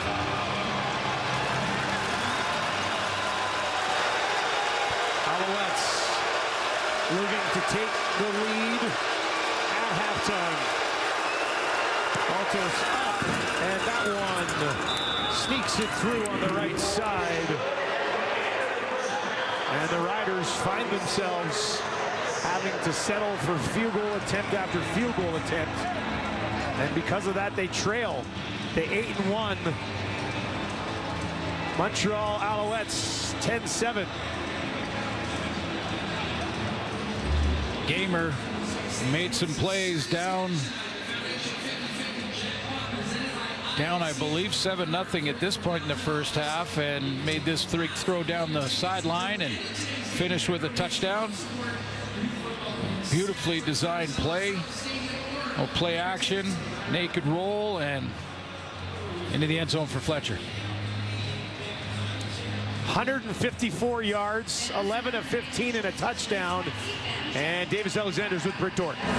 Davis, I know you were excited to come out here and get the chance to play at Mosaic Stadium. So how do you evaluate those first two quarters from your team? Yeah, I mean, I still think we left a little bit out there on the field, but I'm proud of our last two drives, two big scoring chances. Look at that, we're up 10-7 in a hostile environment, and they got the ball first, so let's go.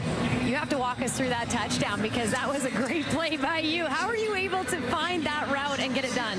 Yeah, I mean, we practice those, those a little bit off-balance throws. Take pride in those, take pride in making every throw. I told you that. Fletcher did a great job getting in the freaking end zone. Really proud of our group right now. Thanks so much, and you have a great second half out there. We'll send it back to Kate and the panel. Britt, that panel is Enoch Mwamba, Matt Dunnigan, Jim Barker, Paul Appley standing by as well. And as promised, we have a low-scoring affair, some great defensive plays as well. But for the Montreal Alouettes, as we just heard from Davis Alexander there, they had a little momentum going in the second half of that second quarter. The touchdown drive was huge. They ended with the field goal. And as he said, now they're up by 3 going into the half, Enoch. Okay, they're going to need the momentum going into the second half. They're playing against a great defense right now that is doing everything that they need to do, because Davis Alexander has not been as comfortable as we've seen him in the last 2 games that he's played. And so now this defense has been putting pressure on him. But that one drive that he was successful, what was he able to do? Be a little bit patient. And what he will have to do for the rest of the night, they're going to be able to score, is he's going to be able to take hits and throw down the field. And just like we see right here when he finds Cole Speaker, and then let the offense and the run and the little shovel plays kind of finish out the drive here.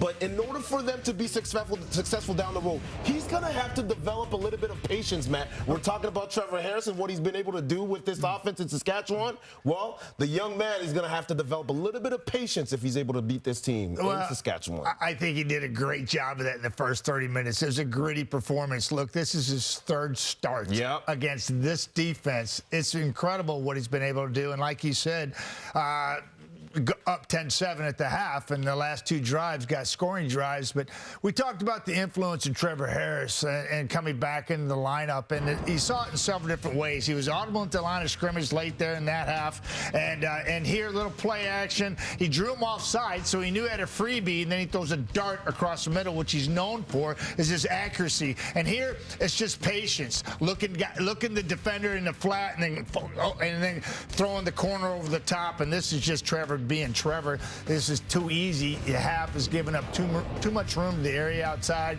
Easy pitch and catch there. But hey, I saw some rust there in the first half. Just don't have enough time to talk about that. But I'm really impressed with what Trevor Harris brings to the table. Like we thought, a veteran going out there doing what he does. High percentage throws, very accurate, stoic in the pocket, calling it at the line. It was just good football, Jim. There's no doubt. But I'm going to give Mark Mueller a ton of credit for what he did with the running game. Now, you look at it, and they ran for 40 yards. But they didn't run for 40 yards. They ran for 65 yards because they did these little behind-the-line throws. Now, you're going to see A.J. Ouellette smash right at him. This is going to pay dividends in the 4th quarter. These guys get tired of having to deal with run blockers. Same thing here. A.J. goes for another 10. But now you're going to see a little, what I call a BTL throw, a little flip, and that's no more than a run. That will pay dividends in the end. And again, here you're going to see the same thing to Samuel Emelis, getting on the edge. Games like this against quality between quality teams, you come down to the end of the game and who's got more juice left in the tank. Physically, I thought Saskatchewan took it to them in the first half, and now we're going to see if that pays off for them in the second half. Don't you feel like this game was as advertised? We said it'd be a low-scoring event, great defenses. We got AJ back, we got Trevor back, we got Montreal with a little bit of offense going as well. We got ourselves a 10-7 football game. Paul LaPolice standing by with Coach's Playbook next. Gotta get tough, ain't no surrender when you go against us. No, we came to play and never give up. You want the title, come and try your luck, cause we came to play. Gotta bring it in, cause we bringing the same thing. Yeah, we came to play, we came to play. Get out the way, cause we came to play.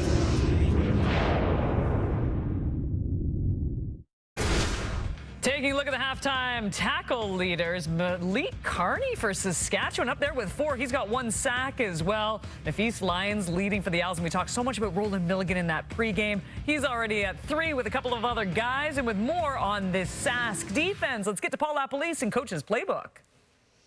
This defense is very interesting. A couple of things. Give up the most passing yards in the Canadian Football League, the most completions in the Canadian Football League, and the most big plays in the Canadian Football League. They gave up a 46-yarder already tonight. But what do? 2 things. They sack the quarterback more than anyone else in the CFL, and they get interceptions. They do it by zone coverage. They have a 2 deep shell, deep players, and all these underneath players. Alexander doesn't locate the ball gets pushed outside. Now, look at it again. You have 3 deep players, you have 5 underneath players, but what happens this time? The ball should go underneath to one of these 2 players, but the pass rush gets home. I believe Malik Carney got this interception, got this sack, and then you get opportunities like this. Watch what's happening here. There's the zone structure.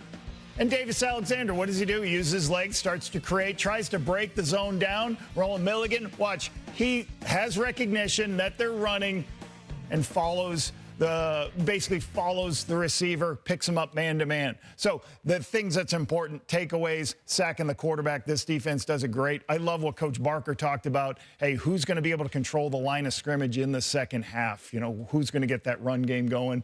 And that's, you know, especially in a place where it's loud in Saskatchewan. So looking forward to that in the second half, Kate.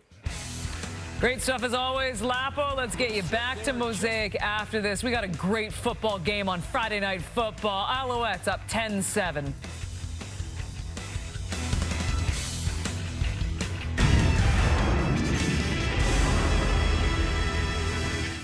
It's Friday Night Football, everybody!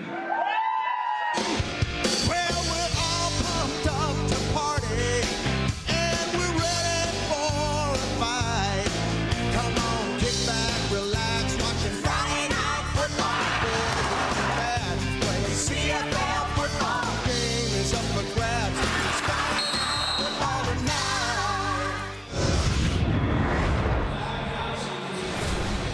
Montreal Alouettes leading the Riders 10-7 as we get set for the second half of this ball game. AJ Ouellette for the Riders, 41 yards in the first half. He's standing by with Britt Dort. AJ, your team's yet to find the back of the end zone here tonight. So what was the emphasis at the half? We just got to finish. I mean, we went out there, we're bullying them around, we're pushing them around, we're driving. We just got to finish. Well, you are pushing around over 40 yards rushing in the first half for yourself. How good has it felt to have you back out there, but also with Trevor? I mean, yeah, Trevor's a great leader. It doesn't matter who's out there, we're going to perform. I kind of feel bad for the team right now. The O-line's killing them. I'm running soft as hell, so I got to perform this half. All right, well, we're looking forward to it. Thanks, AJ. Thank you. Self-assessment is important, right? Hey, you got to look in the mirror. He doesn't like the way he played in the first half. I thought there was some good hard runs in there, but I feel like they were winning the line of scrimmage and not getting enough out of that. So we'll see what adjustments are made in this second half. He did say they have to finish. They settled for Brett Lawton field goals too many times for AJ Ouellette's liking, and I'm sure the same could be said for quarterback Trevor Harris. And he missed 2 field goals. Tackle. Goes through. You'd have the lead. Fletcher. Nice return, shaping up there. Good tackle. Stays on his feet momentarily. And then is stopped just shy of 40, about a 30-yard return. Take a look at the first half for Davis Alexander. Got things going in that second quarter.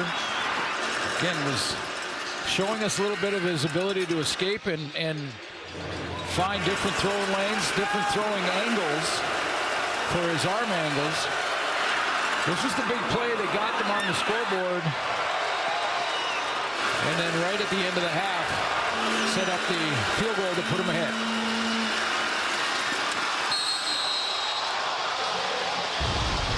They'll start the half from their own 39. Alexander, they'll roll him out to his left down the field, looking for Speaker. And that falls incomplete.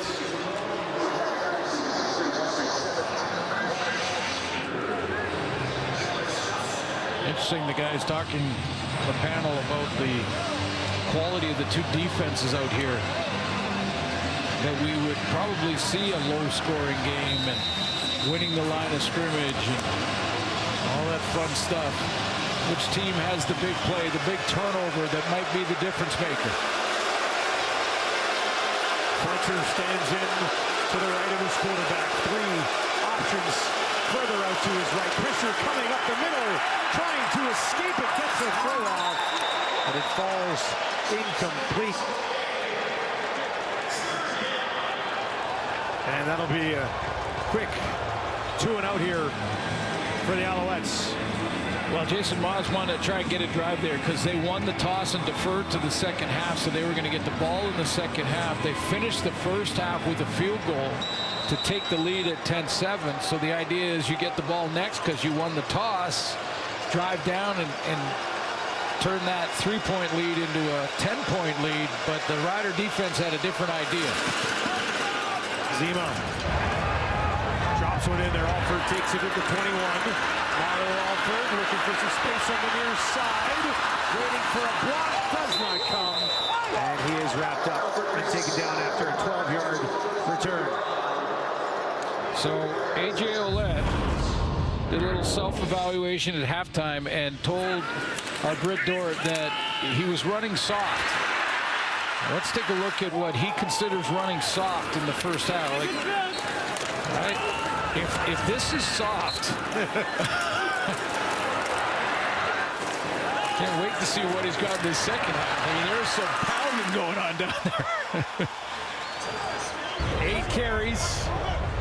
Got the 41 yards, like we mentioned, and he starts in here behind his quarterback.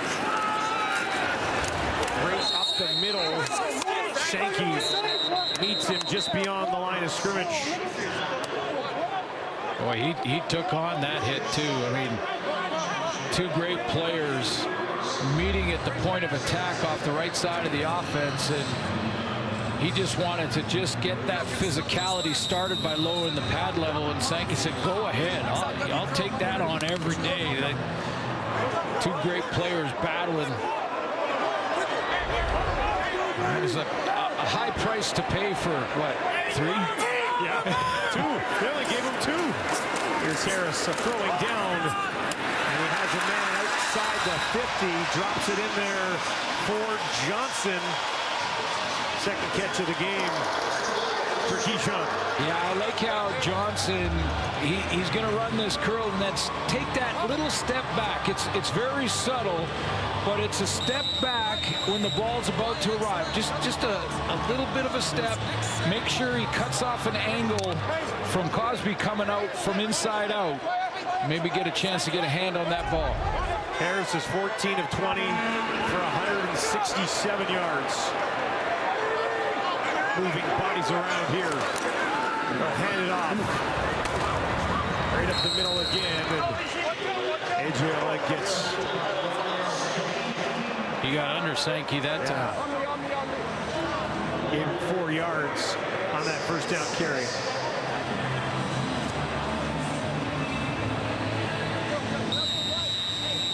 Well, we've seen this from the Riders offense tonight.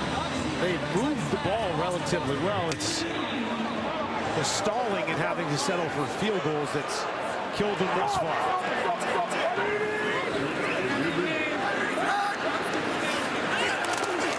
Harris back to his running back, and he's got another first down for the home side and a cheer from the crowd here at Mosaic.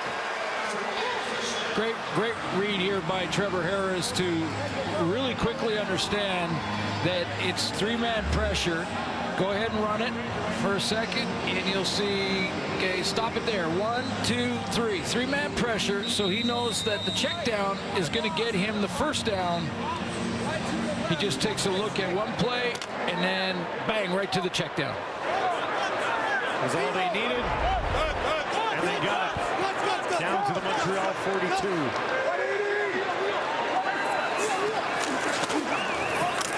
Out to Payne. Met immediately and taken down. Sutton has been hitting heavily so far in this game. Yeah, both these teams tackle well. You know, and that's the foundation of good defense. I mean, you can talk about blitzing, and you can talk about the exotic looks and show blitz and dropping out and different coverages and all of those things. But it really breaks down. If you're a really good tackling team, you're going to have a good defense. And both these teams are good tackling teams.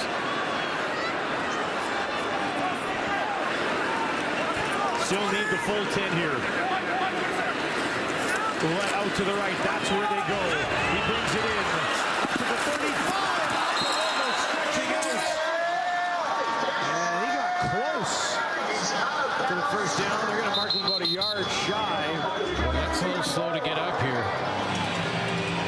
Outstanding effort from 45 here. Just sees the tackle coming, knows where the marker is, and needs a couple extra. And Sankey, there he is, not far away from the starting tailback. And he comes down hard on his back and is still down. Well, it's 3rd and 1. And they're going to bring Lothar out again to try to tie this game at 10. Trevor Harris ran down and kind of got a good look at the spot. But they'll opt to attempt a 42-yarder. Just inside the right hash. 2 for 4 so far in the game. This one is up, and he does indeed tie the game at 10. 3 field goals for Lothar so far. Alouettes, Riders, head-to-head here on a Friday night.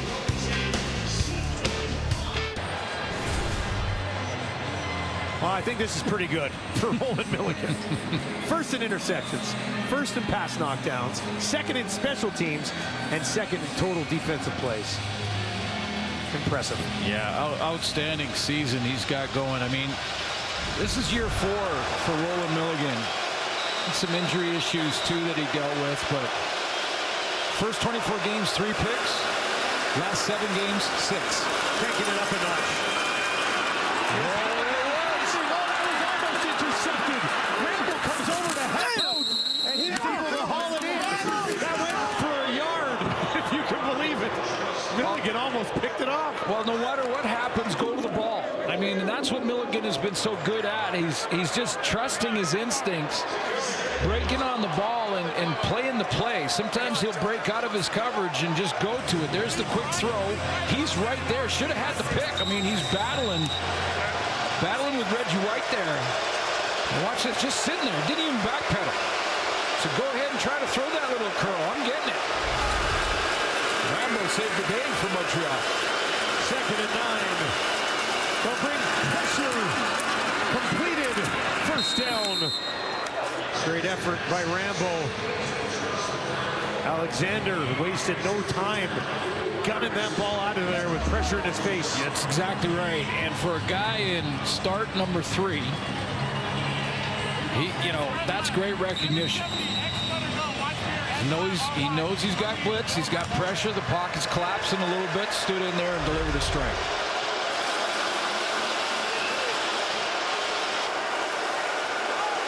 Fresh set of downs at the Montreal 50. Down the field this time. A deep shot far side. And that is incomplete. Here's Corey Mace on his star DB. Nothing shocks me that Millie does. He prepares himself. as such a pro that he knows when he can take his chances. And he does a little bit of everything at a high level. So anytime you have somebody like that on your team, it's encouraging for sure. You're happy as a coach. Players are happy that he's your teammate. But also it kind of pulls the line, so to speak, and lifts the bar for everybody else around him. Alexander, just three-man rush this time. Waits. Now he's going to have to take off near side, trying to lunge ahead. Excellent effort. He'll be yard and a little bit more shy of the first down, and that'll bring up a 3rd and short. And Jason Moss isn't even thinking about this. Let's take a look at Roland Milligan and just how he reacts as the play develops. And you see he jumps one receiver. He's in his own look there. So he's covering an area. But when he saw Davis Alexander scrambling, he jumped the inside receiver and then redirected to Bahar, the outside receiver, and then went up and helped tackle Davis Alexander.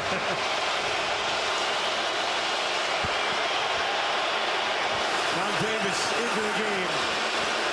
3rd and 1. Needs a yard. They're going to try to stretch it out. Can he get there? No. Riders defense denies him. Davis, nowhere to go. Turnover on downs.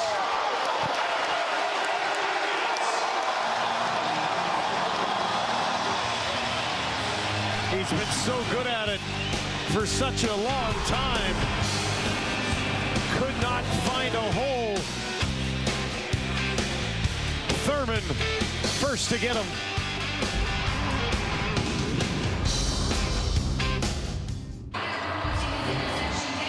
We'll take a look at this 3rd down attempt by Dominique Davis. Couple mistakes. He goes along the line of scrimmage. That's the first mistake on short yardage, especially when you're almost 2 yards away. That was about a 1/3 and a yard and a half. And the second mistake was he turned his back. Once you turn your back and try to spin like that in short yardage, forget it. You've opened up a chance for Jameer Thurman to push you back.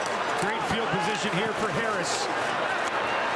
Gets it away, far side. That's his running back to the left, who's fine and back in the ball game, and he's got a first down.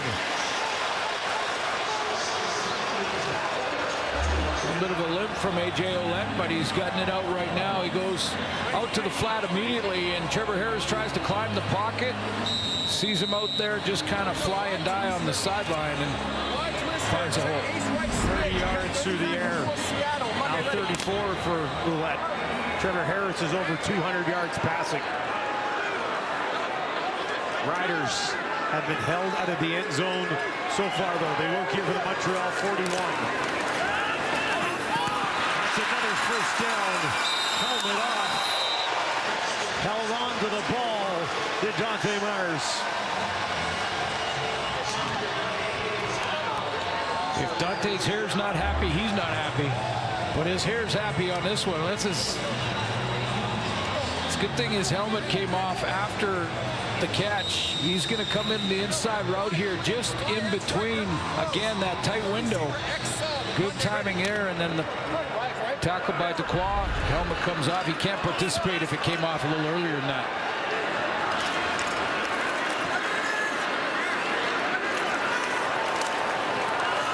Back to A.J. Ouellette. Finds some space, lowers the shoulder, and he's got a Riders first down. Not running soft anymore, is he? No, I don't think so.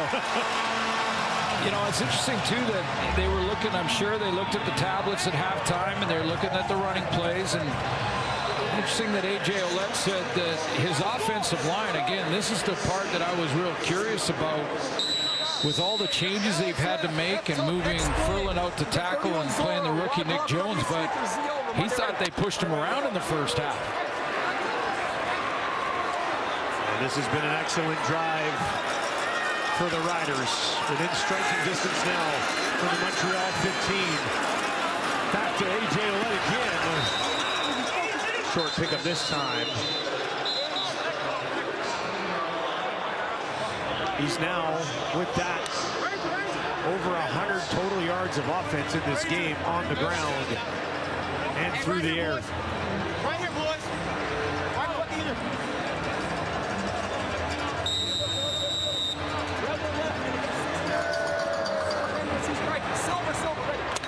Well, this has been the problem.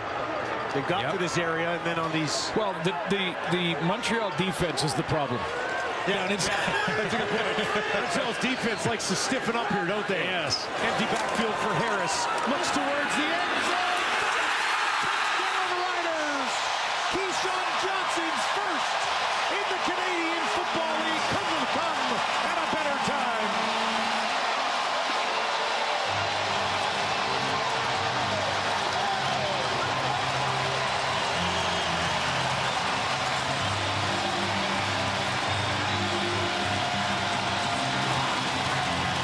Well, you heard at halftime our Hall of Fame quarterback, Matt Dunnigan, talk about how he really didn't have time to explain that there was a little bit of rust on Trevor Harris in the first half, although I thought as well he talked about his precision, his quick release, and as this game has gone on, we've seen him even get better. Good timing on that out throw for their first major of the game. Saskatchewan back on top. 17-10. 5 plays, 52 yards after the turnover on downs, and it ends up in the hands of Keyshawn Johnson.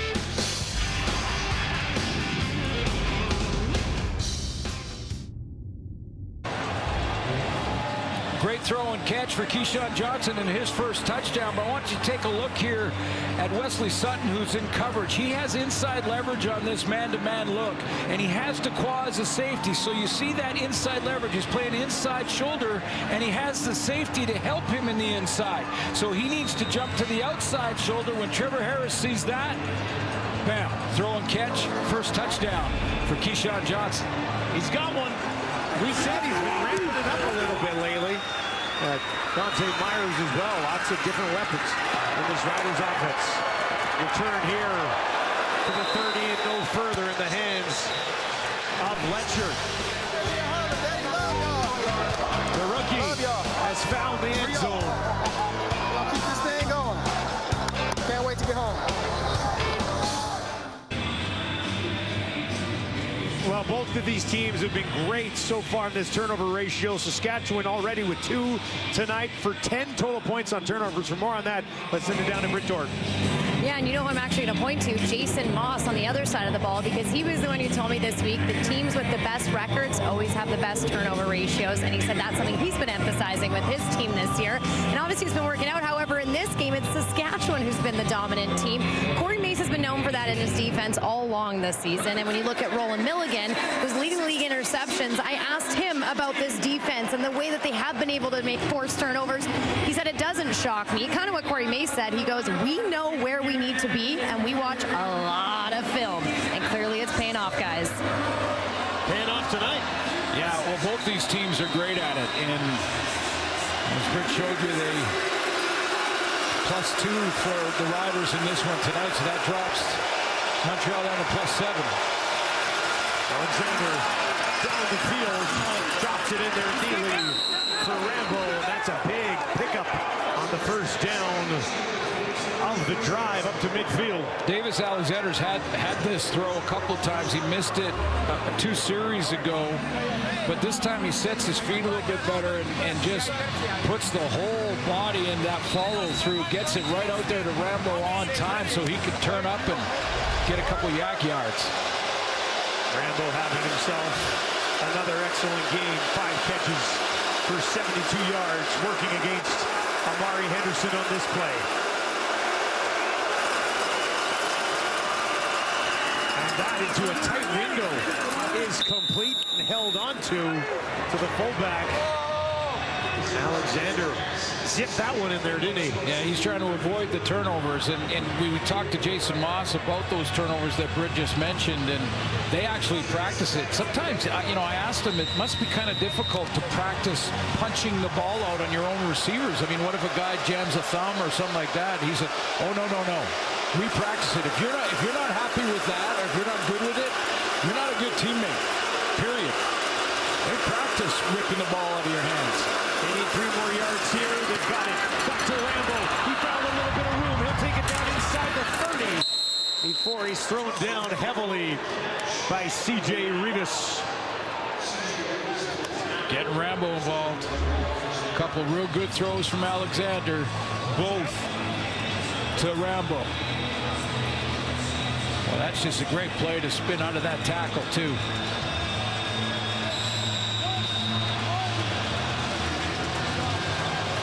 Rambo's at 93 yards. His season high is 124.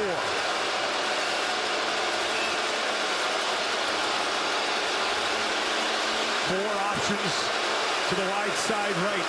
That's where they're going to move the quarterback. Alexander, good throw down the field. And he connects with Reggie White Jr. and the Alouettes looking to answer immediately here. Well, the answer defensively for what Alexander is doing right now is to contain him because he's getting the edge. That time it was C.J. Rivas who got blocked up. Nice block by Antwi, the fullback, who's going to come into your picture to the right and not allow any containment. That allows Davis Alexander to get out to the edge, and now he has the run-pass option. He hits Reggie White in stride.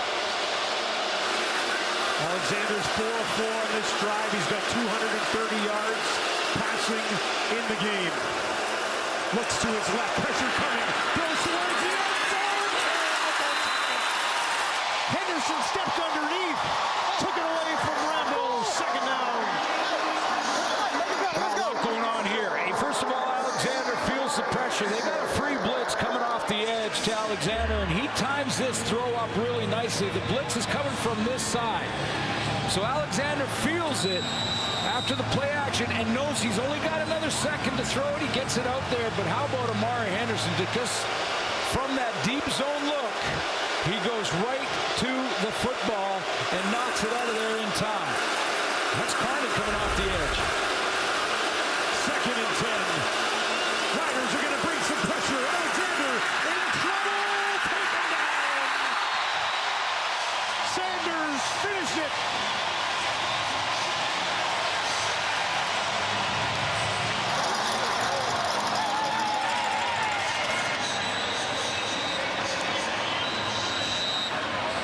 Oh boy, he's slow to get up on this one. Full blitz. I think Milligan went. Milligan's up here. Blitz coming off the edge from C.J. Rivas down here. Yeah, that's full-on pressure. Let's see what happens.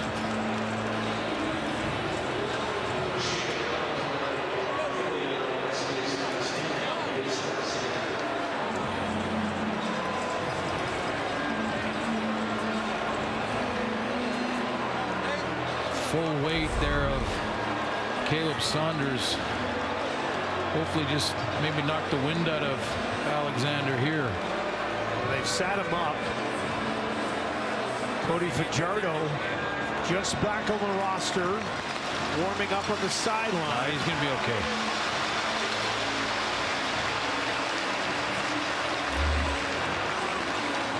Look at this, Trevor Harris, first guy out to just check on the fellow quarterback. It's awesome. Just back from injury himself. Third down and 14 will set up the field goal attempts. A 25-yarder from Altos just inside the left hash. And we've got a 4-point ball game late in the quarter.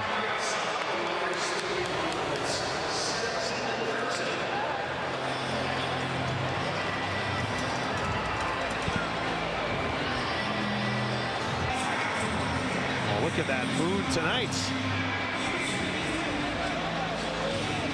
Beautiful. Absolutely perfect. Friday night at Mosaic.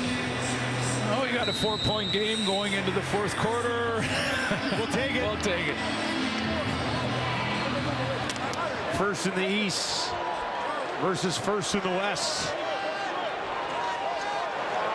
Harris, 227 yards of his own, in this ball game. A.J. Alouettes stands in next to him. That's where they're going to go. And he pushes it ahead for about 3 yards on the play.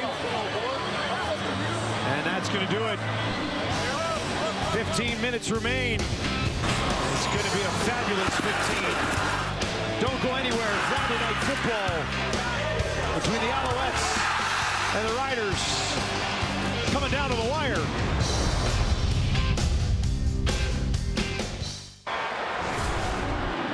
Well, I suggest buckling up for the fourth quarter here. The Riders leading the Alouettes 17-13. Return to Trevor Harris. He's looked very good, but Davis Alexander hanging in here tight. Yeah, and it really shouldn't happen when you're in your third start. I mean, a quarterback that young and that inexperienced just doesn't respond on the road in hostile territory like Davis Alexander is tonight. I mean, the turnover that turned into a touchdown, 7 for 7, was Trevor Harris.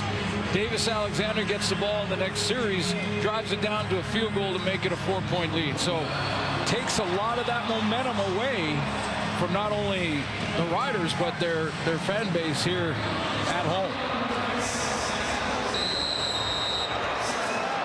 4-point lead for the Riders. 3-1 when leading after 3 quarters of the season. They'll look to hang on to this one as well. 2nd and 7. Harris looks to his left, throws in that direction. Keyshawn Johnson's got it again, and he's found it in that spot a few times tonight. This pass is all about timing. It really is. I mean, it's a straight go route from Keyshawn Johnson, and he kind of bends it in, a little bit of a bender.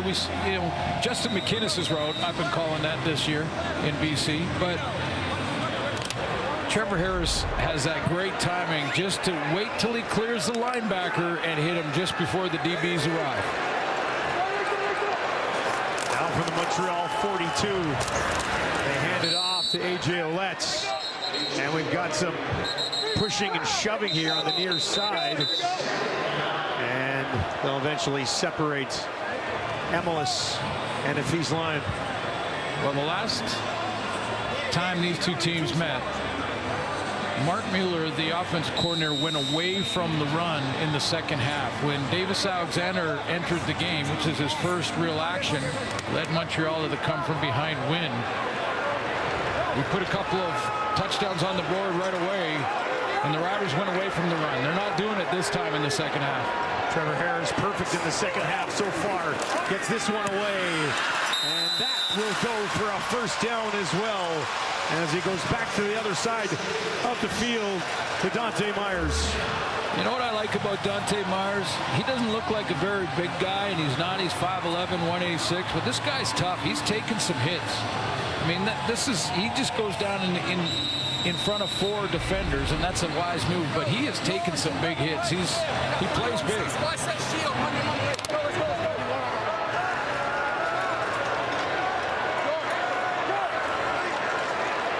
Riders putting together a nice drive here after giving up that field goal.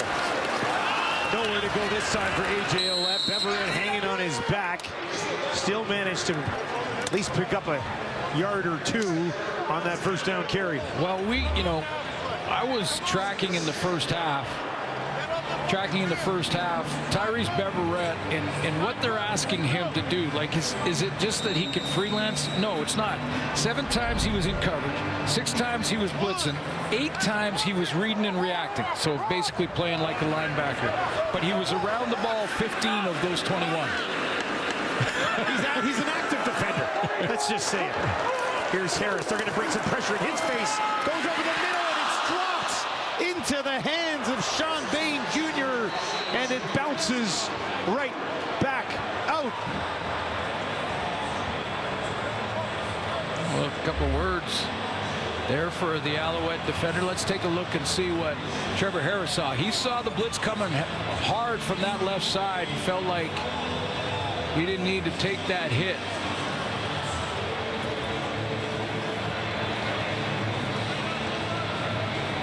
Know what happened at the other end of it. Don't see that very often from Sean Bain, but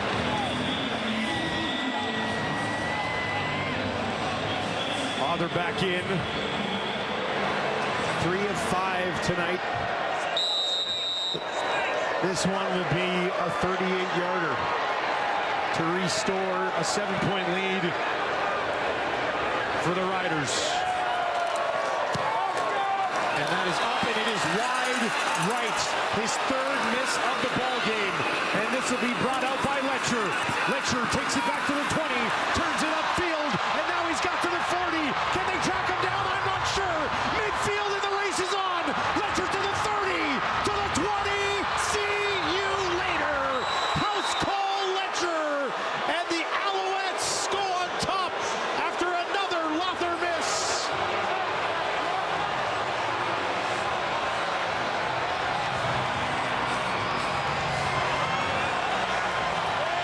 Another miss. This one costly. This one a little longer than the other two. And when you kick the longer field goals, if you miss them, it's a bigger cover group. And you know what these returners in the CFL can do. Every team's got one. Letcher down the sideline, cut back there. What a great move to get to the open field, and then no one was catching him. 128 yards on the missed field goal return for Letcher. You see the guy chasing him at the end? That was Malik Carney, a defensive lineman. That's what I mean. You have bigger guys on the field goal team. What they thought this was, what? So you miss it. Tougher to cover. Bottom line is you got to knock one in from 38. 3 misses tonight. Lother's on the verge of costing the Riders this football game. Montreal on top, 2017.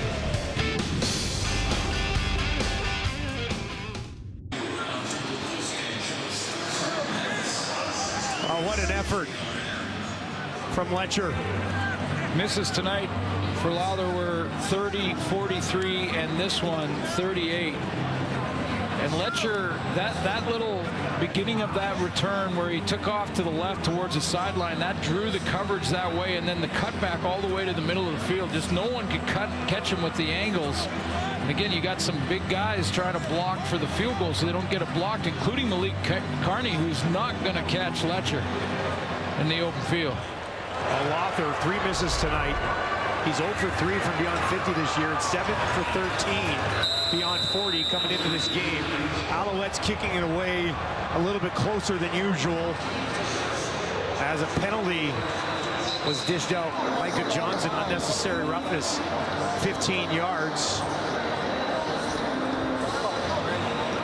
As the Riders need to stay composed here.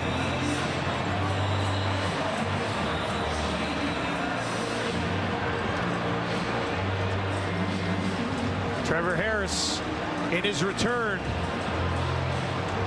facing a 4-point deficit in the 4th. Some words of encouragement from a coach to his kicker.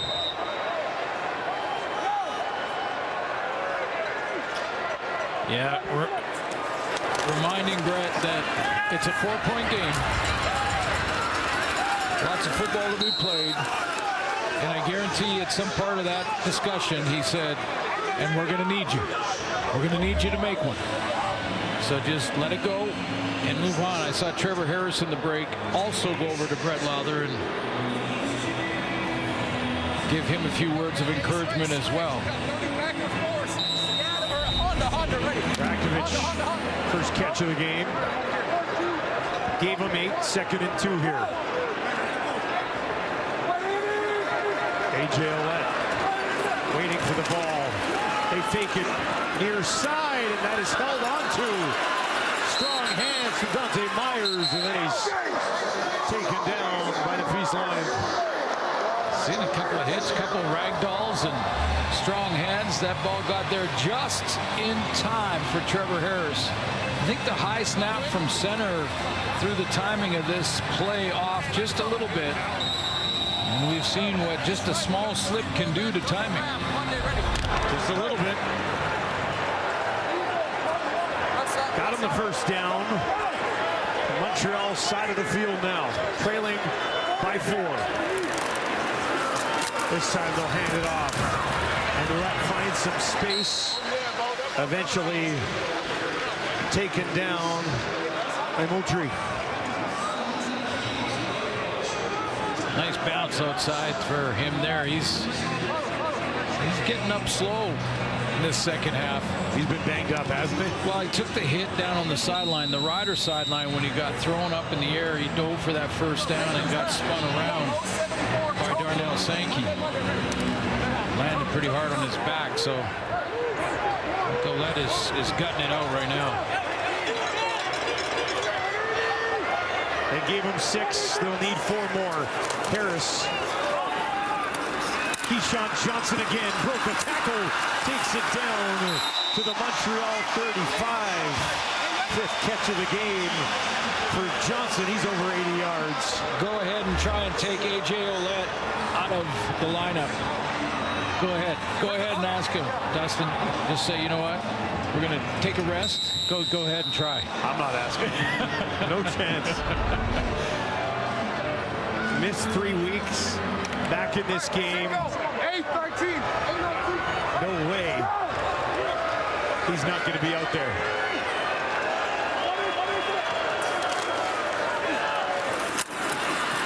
Nice play by Harris to get that into the hands of Payne. Claw on the tackle. Short pickup on first down, 2nd and long. That play takes Dequoy out of his blitz. He was going to go on a blitz, but he saw Bain, so he broke off that blitz and went and covered him. 2nd and 8. Interception totals down a little bit from last year, but he set a pretty high standard and high bar. I still think he's the best safety in the league. Sankey and the defense looking for a stop on 2nd and 8. They're going to bring a lot of pressure. Harris down the field. 1-on-1 dropped it in there. The Riders go back on top. Picton's got one 2 weeks in a row.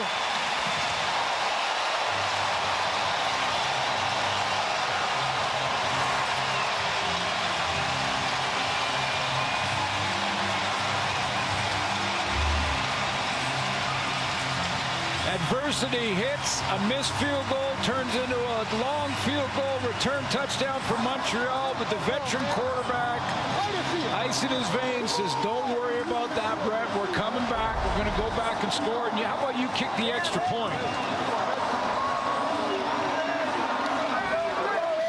Second touchdown of the season for Picton. Robert puts that one up, and it's through. Riders on top by 3. What a game. Still over 7 minutes to go. A 6-play, 70-yard drive in less than 4 minutes. Ends in the hands of Picton.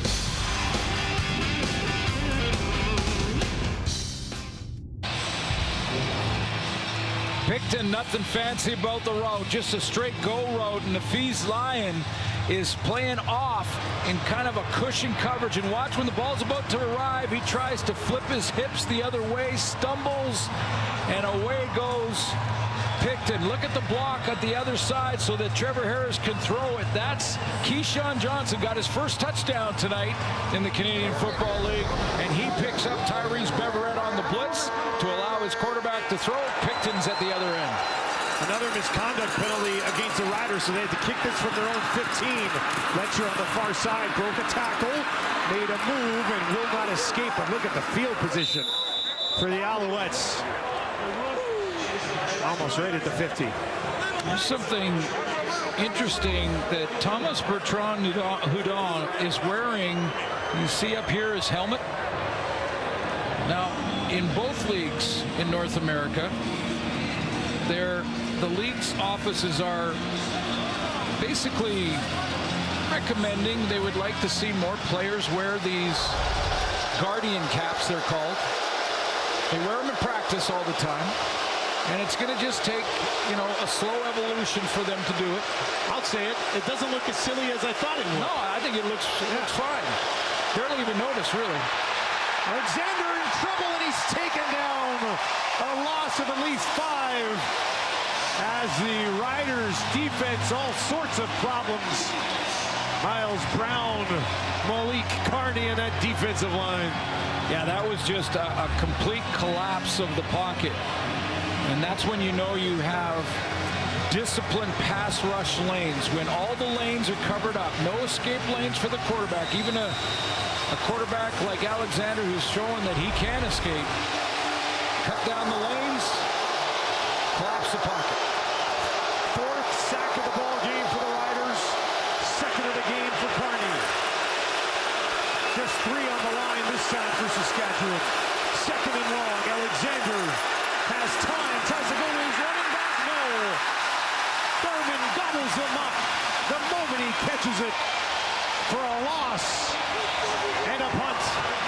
Yeah, this is like a 2-zone defense. 2 guys deep, and Thurman is right here, but they're going to have Thurman spy the back out of the backfield. That's when you take a look at Thurman, he's just tracking Fletcher out of the backfield. Sees the big tackle, and how about that reaction? Well, there's a late flag. It was just tossed on the near sideline. A discussion amongst the officials. Let's get the call.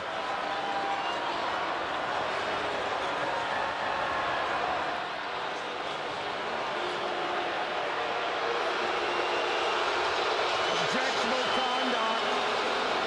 Saskatchewan number 42. He could have avoided contact with an official. This is a 10-yard penalty. Third down.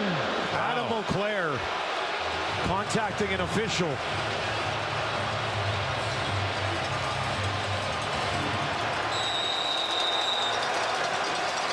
And in the description said he could have avoided it.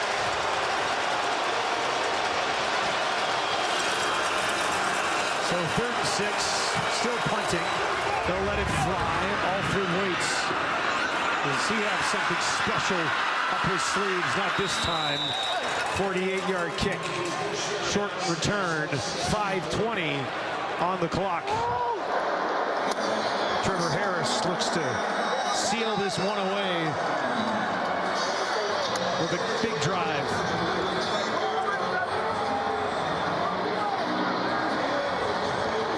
What a night returning. 325 yards. That's his 3rd 300-yard game in just 4 games.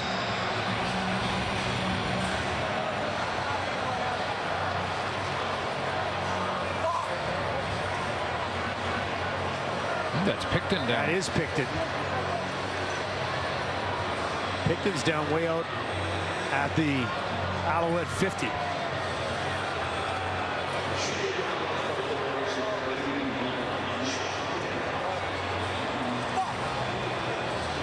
Picton with 4 catches and a touchdown tonight.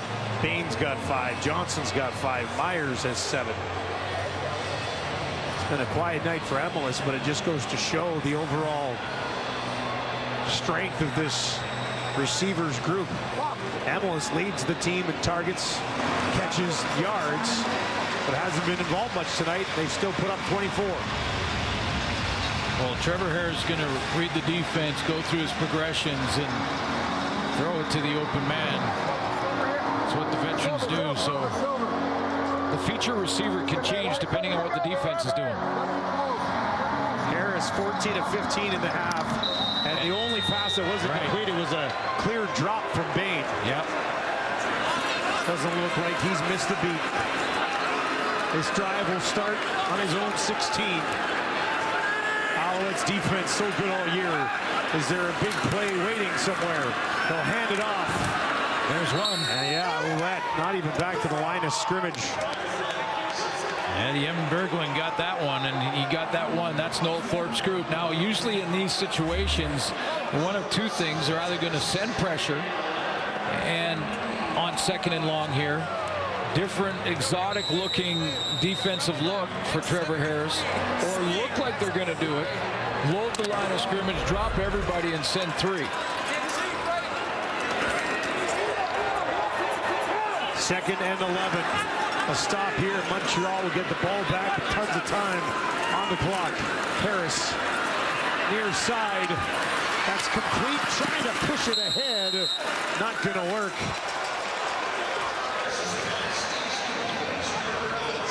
Duncan Busby with the catch. Getting a chance to play for Jojo, who has a finger issue, and he was down for this game, not dressed. So Duncan Busby gets a chance to play. Big target, 6'3". First catch of the game for him with Picton out. Good kick. Great kick. Backs Letcher all the way up to the 25. 62-yard punt off the leg of Korczak.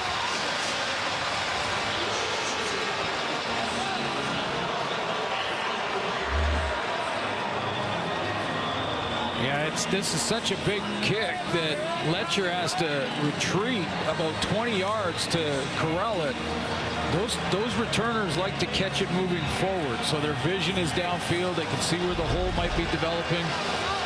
You have to retreat like that, trying to catch a fly ball at the warning track. Takes a little momentum out of the return. Davis Alexander gets the ball with his team down by 3. Less than 4 to play. Takes the handoff out to his left. Shot down the field, and that's incomplete. Looking for Reggie White Jr. Had Speaker open a little shallower, and he's looking for the big shot. There's White. He's going to work in tandem. He did have the out, but part of the reason for that was Marcus Sales just drops off his man. He reads where Alexander wants to throw it. You see the body action and how he's looking downfield. Not sure he liked that little push. 2nd and 10.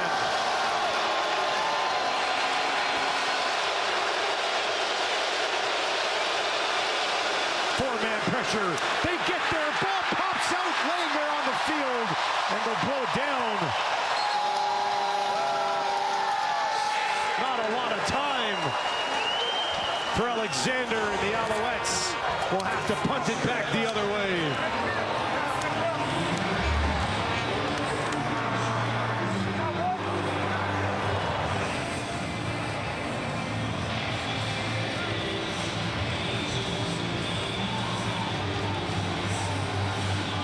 Carney got there.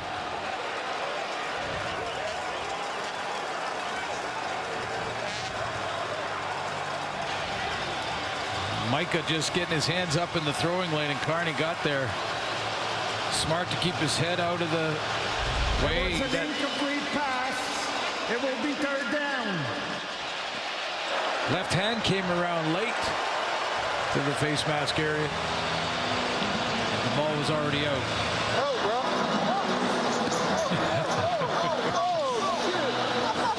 Been a rough ride for Alexander. He's hung in there. Kept his team in this ball game. Oh, we got a lot of football to play here. You know that. Long way. Long way to go here. You can see the compete, though. This guy.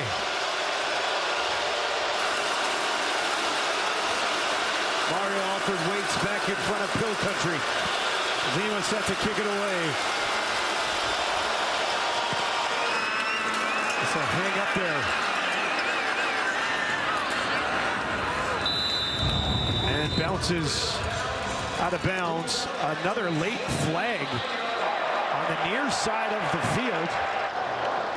47-yard kick. Not sure what that flag is.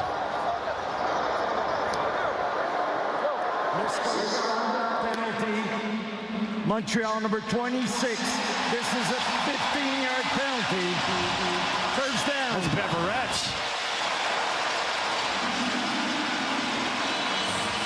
He looks confused.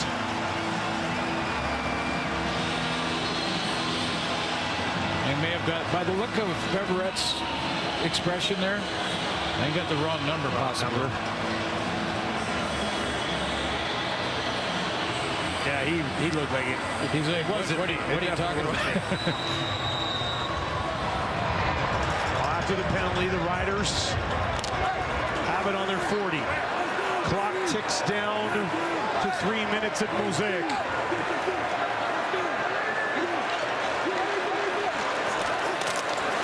They get it to Emilus. Emilus forced out of bounds on the far side. He's going to say, I went down before sliding out. Don't go anywhere. A long 2:53 remaining in this ball game. It's a good one.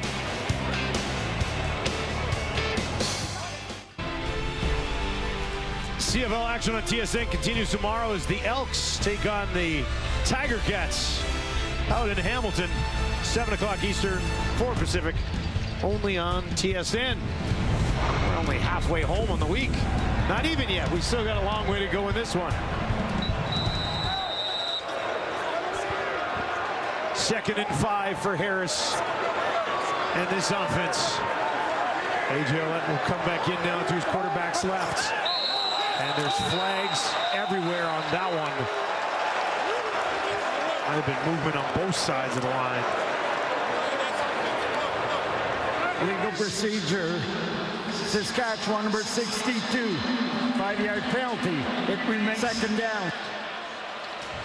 Watch out. This is what I mean about the exotic. There's Beverett. He's up at the line. You see Darnell Sankey up at the line there. Then they bail. Sankey bails. Beverett doesn't.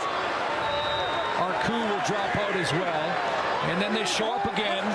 And you're not sure if they're blitzing or they're going to come. And by the time they got it all called and figured out, it's movement up on the line of scrimmage. Now is Nick Jones, the right guard, 2nd and 10. Harris dodges some pressure, dumps it off, and they'll be forced to kick it away once again. Davis Alexander is going to get the ball with over 2 minutes to go. And once again, only a field goal needed to tie this game. And once again, is that Letcher back there? Oh, yeah. I'm just saying. Already returned a missed field goal for a 128-yard touchdown. They have another one in him. Takes it at the 10. 60-yard kick. Not this time. Good tackle. Milligan again. Man, Milligan all over the place. And I'll tell you what, you got to have a little want-to in you to cover these kicks with this kind of enthusiasm and hustle and determination. I mean, Roland Milligan is a star defensive back, leading the league in interceptions. It would be easy for him to half mail it in on the teams. Not this guy. It's full speed all the time. That's a big tackle. There was a lane out there for Letcher. All right, what do you got? Davis Alexander.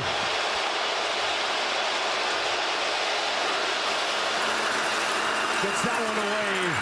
Finds Randall. Henderson hung on. Just a yard. Henderson still down. Saskatchewan 16.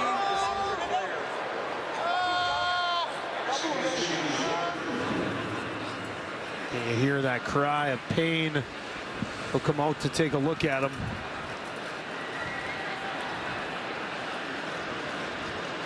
Made the tackle. Something must have happened as he was trying to hang on to Randall. Yeah, it was definitely he made the tackle. So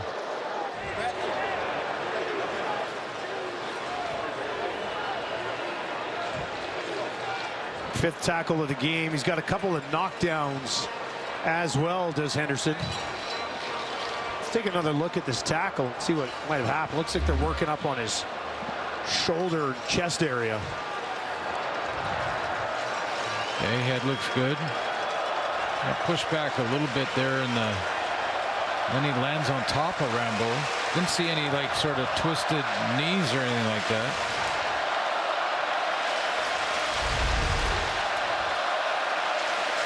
Well, we won't speculate try and play doctor here, but Looked like a fairly routine tackle. Looks like he just reached over to his shoulder, maybe? Shoulder again. The athletic therapist out there trying to assess the situation. Sit him up now.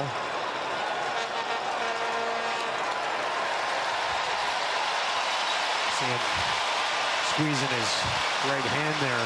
Maybe a stinger. Yeah. Now he'll come off the field. Got to go out for 3 plays at least now, but it looks like he'll be fine.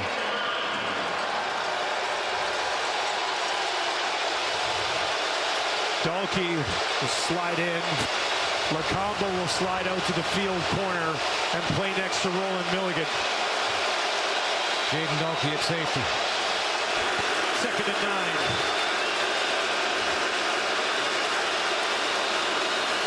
Alexander pressured, escapes. Now looks down the field, drops it in there to Speaker, takes it outside the 50. What composure from Davis Alexander. Climbs the pocket, eyes downfield. The Riders have dropped into a zone look, a 2-deep zone look. So underneath, they're dropping off with their linebackers, DBs. There's 2 guys deep. So Alexander does not want to force it. He wants to buy some time and let the scramble rules take care of that zone look and find Speaker on the run. And now another late flag. This just came out. Objectionable conduct. Montreal number 66. 10-yard penalty for misconduct. Marc-Olivier Lestage is out on the bench.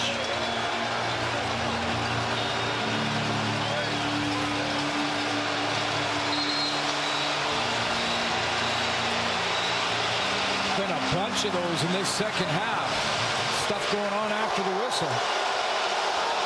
And that'll back them up inside the 45.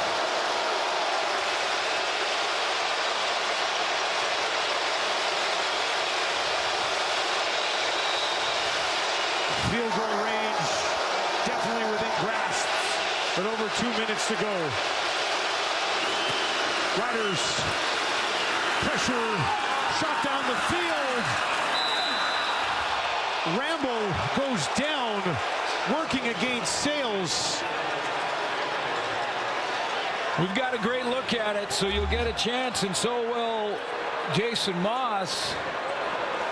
Defensive pass interference. They threw a flag late. Number 8. The ball will be placed where the infraction occurred. Well, that's why you couldn't see it. It was right at the point behind the bench here. The flag came out of the pocket quickly. We got a challenge. I think Corey Mays is going to challenge and have the command center take another look at this. He doesn't believe it was pass interference. Saskatchewan is challenging the previous play. They believe there was no defensive pass interference. The play will be reviewed. Looked like Rambo tried to sell it a little bit. Well, the question is, again, now there's been a new mandate sent down from the league to remind that basically tell all the coaches and the teams that the command center, who has had a rough ride over the last few weeks, let's call it like it is going to go back to only overturning calls, only if they see a clear and obvious mistake. Now, the ruling on the field is pass interference.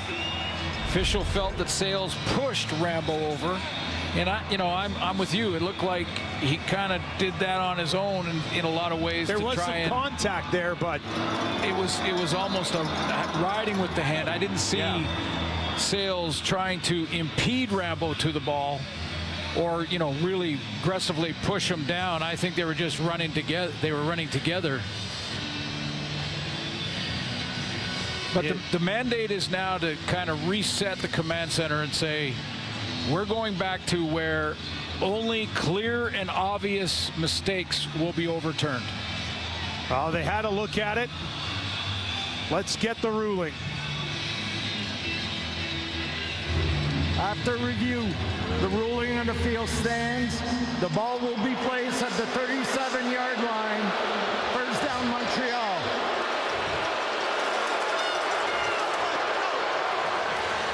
What the command center is trying to do is stay out of it unless they see clear and obvious, and that's the word they keep using, which was the original intent of the command center. If that was called no interference, there was no flag, they would have stayed with that call too, I believe. Within field goal range now. Alexander dumps it off. Some room to run. And that's taken out for a first down. Fletcher moves the chains. The key for this play is to have the time for Fletcher to get all the way over here.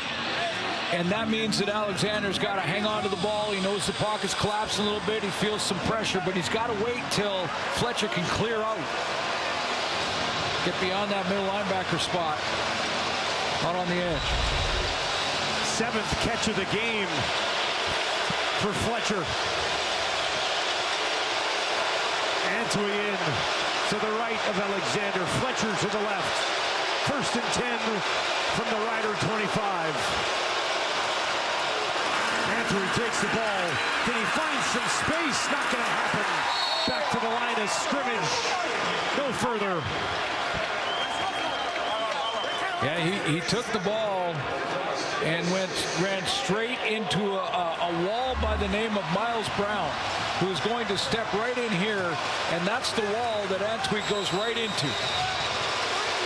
And it was like, nope, not there. Okay, let's see if there's anything out here. Nope.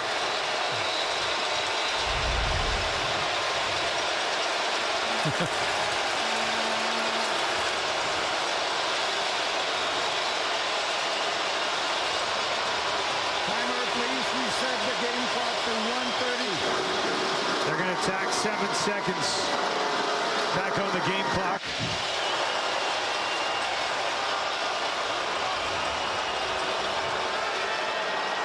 Second and 10 Timer, please, for Alexander. 1:32 on the game clock.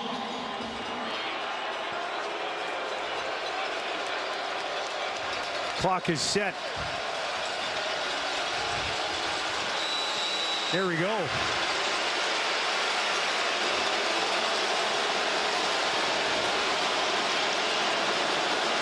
Crowded Mosaic trying to get behind this defense.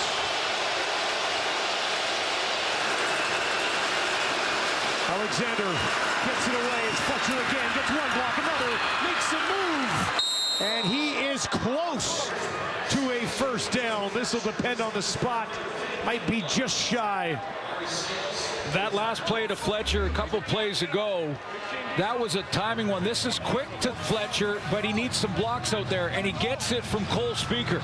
Right there. Just turning C.J. Rivas inside. There's a big block by 17. 3rd and short. Riders have stopped him already once in this situation. Dom Davis to keep this drive alive. Straight ahead this time, and he's got it. 57 seconds on the clock. There is no way Dominic Davis was going to go left or right on that. He was going to follow his center, Justin Lawrence, straight ahead. Well, he went a little bit off to the right side of Lawrence, but he wasn't trying to get to the corner. Not after getting shut down early in the game. Davis Alexander back out there trying to finish off a game-winning drive on the road in Regina.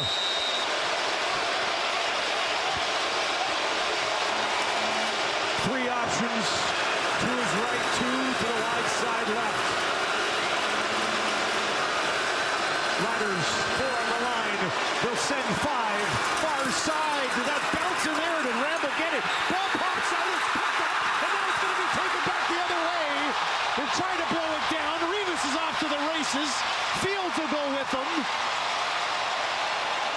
And eventually, The place will quiet down.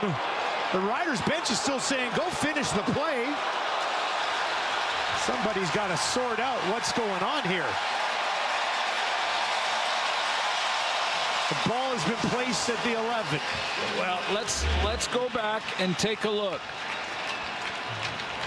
Here's the throw. Rambo's the target.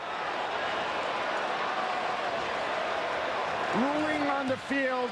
The ruling on the field is the ball was intercepted by Saskatchewan. The player was down with contact. The play will be reviewed. Wow. Interception on the field is the call. The review is coming. Of course. Well, a review, it's called an interception, which is a little surprising because this, to me, was either, the call was either complete or incomplete. Does Rambo have control as he caught the ball? It hits his hands. You can see the ball hit the turf right there. I mean, the ball is sitting on the ground. So I'm not sure how, well, I guess they said he rolled around with it in his hands and then it was picked up by Rivas there. But I think that's an incomplete pass. It doesn't necessarily look like an interception to me. But because it was called on the field a turnover, the command center has to take a look at it. Let's get the ruling. After review by the command center, the pass was incomplete. It will be second down for Montreal at the 15-yard line. Second down. Another crack at it for the Alouettes. What a Friday night finish. That's Jason Moss working on here.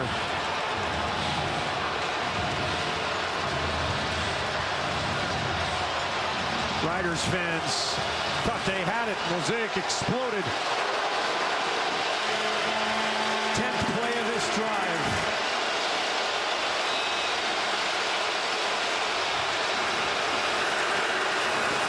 Second and 10. Alexander on the run, out to his right, looking down the field. Now he's going to take off with it. Stays on his feet along the sideline to the end zone. Touchdown, Alouettes! Alexander does it himself.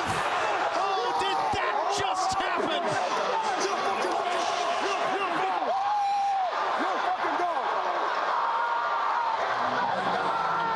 Let's go, D! What a run! Well, he tiptoes right along the white stripe of the sideline here, and we'll have a good look to see if he stepped out of bounds or not, because at this move here, Auclair's pushes him to the outside. Now, does that foot step on the white? Very close there. The second one for sure not, and now he's straight in. So it was just that first foot. Tightrope walking the sideline. Wow.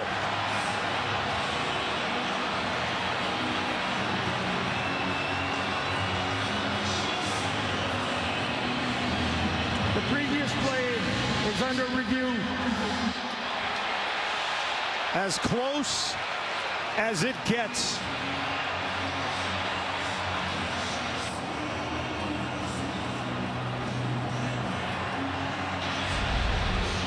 That looks good.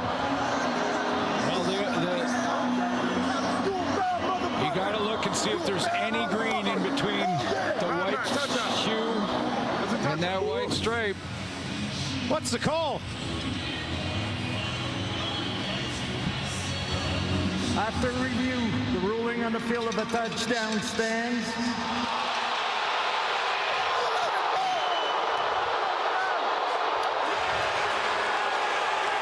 Did I mention off the top that Davis Alexander is a gamer? Well, he's a gamer. What a job breaking the tackle, staying in bounds, tippy-toeing the sideline. 10 play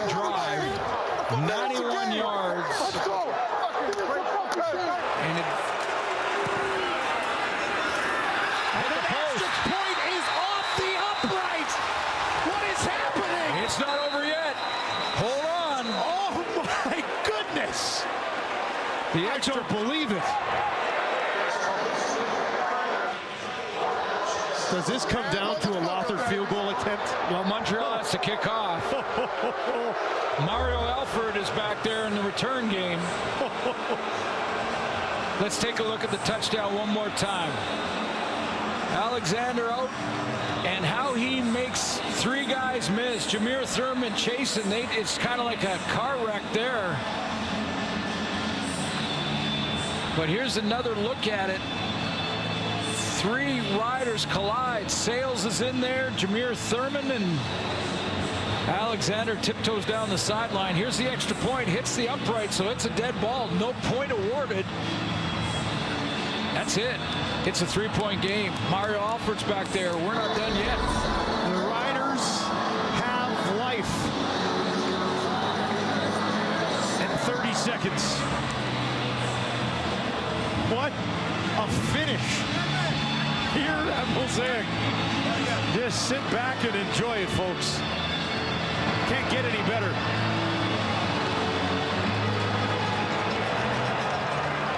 Mario Alford waits. They kick it to him. Takes it at the 10. Back to the 20. Alford trying to get a block. And he'll be taken down at the 35 with 22 seconds on the clock. Tyrese Beverett makes a tackle. As we've seen Mario Alford many times at least get it to midfield, which means you're one or two throws away from a field goal range. Now Harris is going to need a chunk play here with 22 seconds left. Roll the ball, roll the ball. We got Celtics left. We got Mo 75. Father's career long is 57. This season it's 49, and he's 0 for 3 from beyond 50. Harris with 22 seconds. In trouble, gets it away. Got a hurry here. Hustling over to the far side. It's Emily. She wants the flag, and there's a flag on the play. Called for the face mask. Looks like he got it. Oh, you can't script this stuff. Major foul. Oh, face mask. Montreal number 8. Wow. 15-yard penalty enforced from the end of the and a first down. Well, Emelis was trying to get out of bounds. I'm not sure who got the face mask. Here it comes. Lyon again. Gets the call. Center field. Now you're 10 yards away from a field goal attempt. The ball sits at midfield. 15 seconds for Harris. Alouettes will bring 4. Harris gets it away. Held on to. Taken down just inside the 45. Myers with 11 seconds on the clock. Has them within field goal range to tie this game. Father warms and waits. Harris can try to get him a little bit closer. Gives it to A.J. Ouellette up the middle. And he's taken down just inside the 40. On a night where he's been hit and miss. He's missed from 30, 43, and 38. One of them was taken back the other way for a 128-yard touchdown return. And Brett Lowther can have all those bad feelings of those 3 misses disappear in one kick.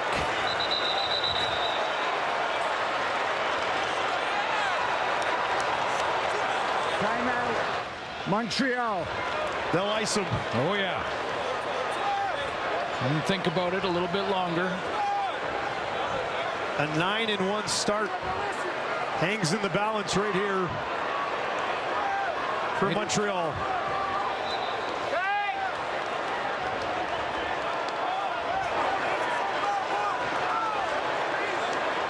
Davis Alexander watching on after a missed extra point at the other end made this attempt even possible. From 48 yards, just inside the left hash to tie the game. No! The Alouettes are going to win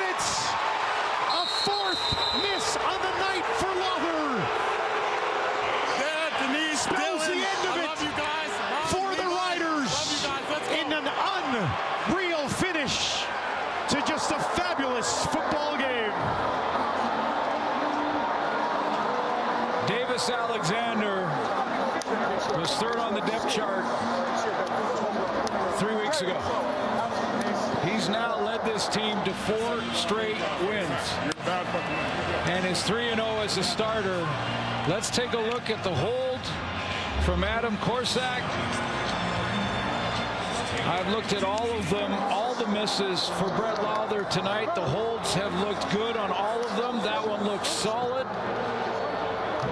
Looked like on his approach he got a little bit close. I'm certainly not a kicker expert, but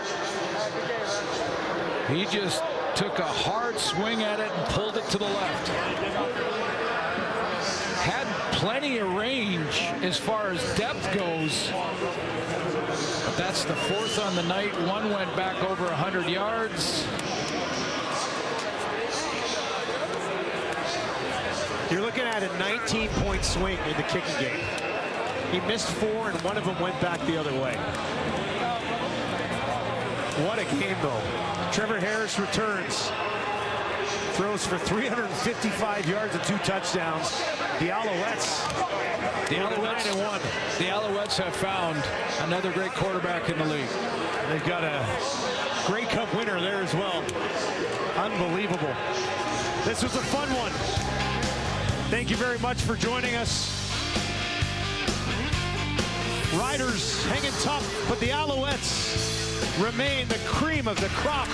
Coming out on top, 27-24 the final. Davis Alexander, 285 yards, a touchdown in the air, another one on the ground. And Montreal has set a franchise record with 8 wins on the road in a row. Sports Center's coming up. Good night from Mosaic.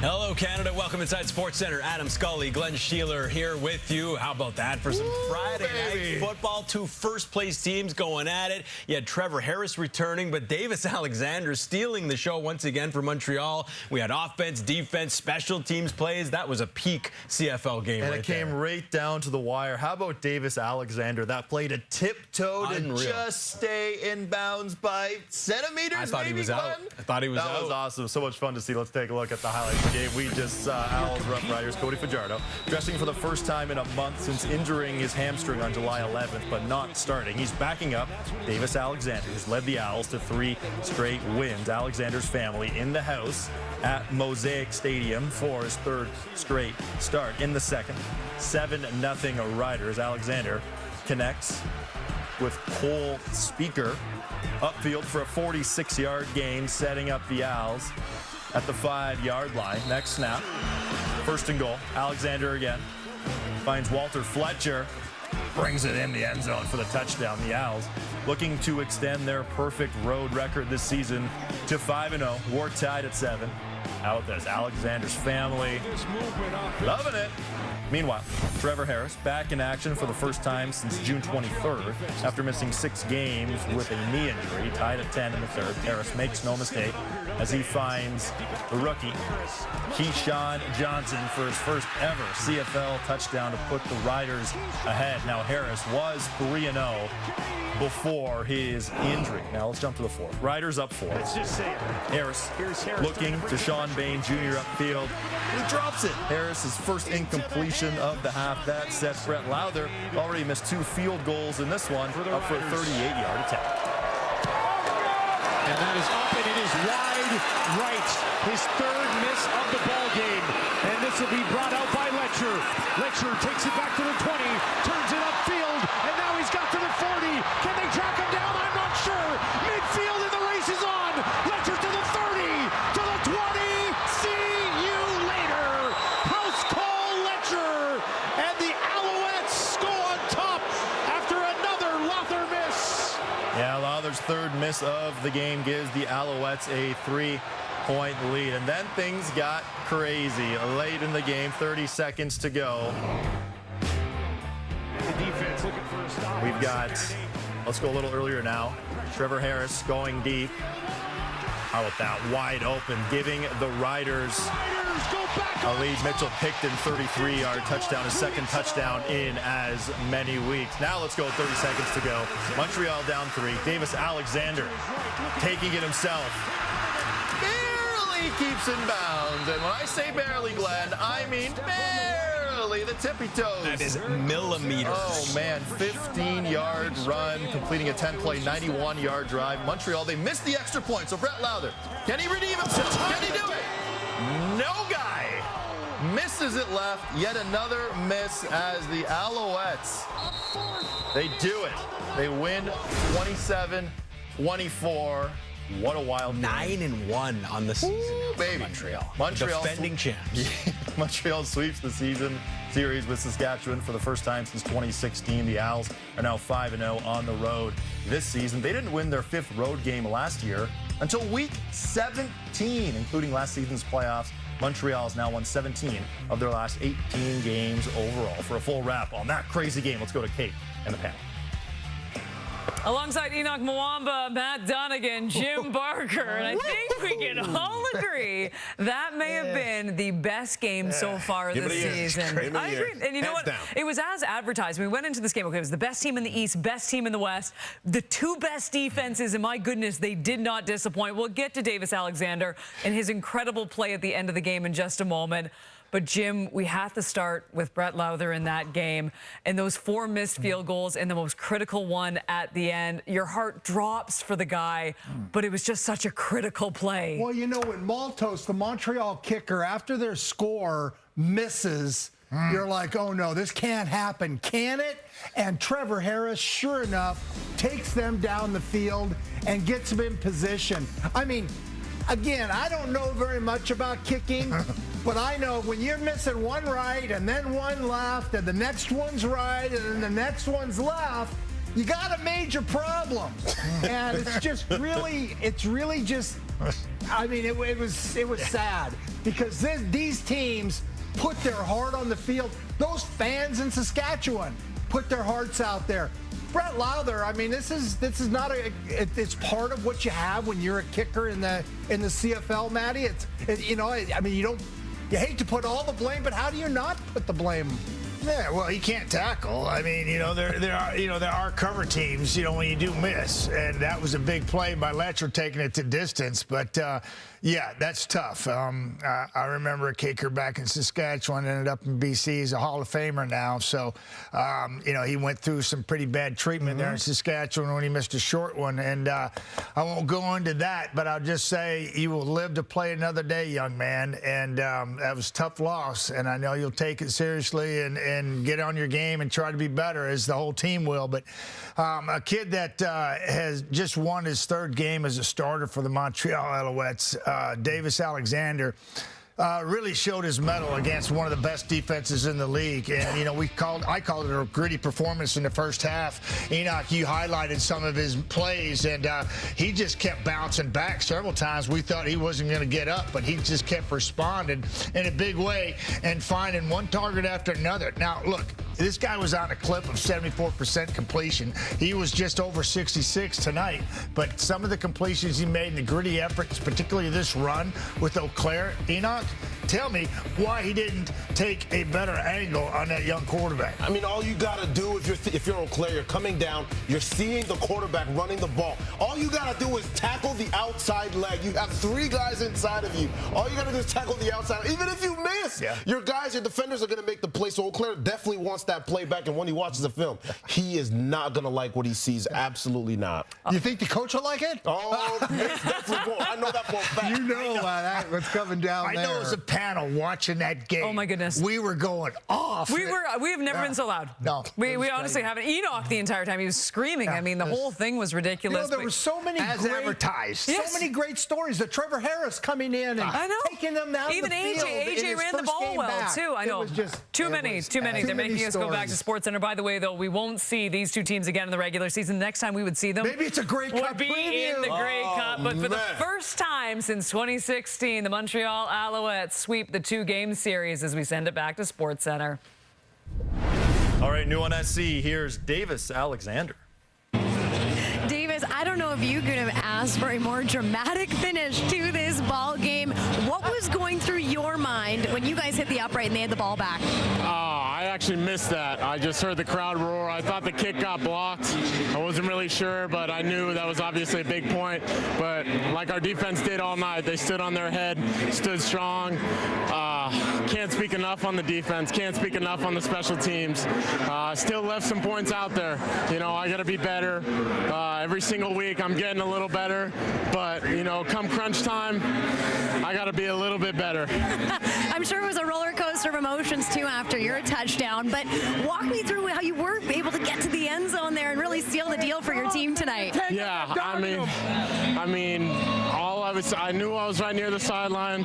All I was thinking was, you know, stay strong. Don't let that freaking foot touch. I didn't even see a ruling on the field. I kind of started celebrating. I kind of didn't, but it felt good to quiet this place down a little bit. I was going to say, first game in Mosaic and you walk away with the win. Your team has been dynamic out there this season. So what can you say about this group and how you continuously get it done?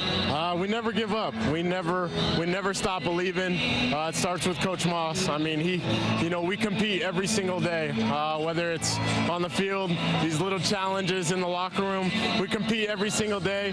Everybody on this team loves each other. You know, that's what's so special. From top down in the organization, we all love each other. We do anything for each other. Everybody knows that. I'm blessed to be a part of this organization. Well, congrats on getting the win out there tonight. Thank you so much. I love you, Dad. Keep fighting. Dad, Denise, Dylan, with you every step of the way. I love you guys. Thank you.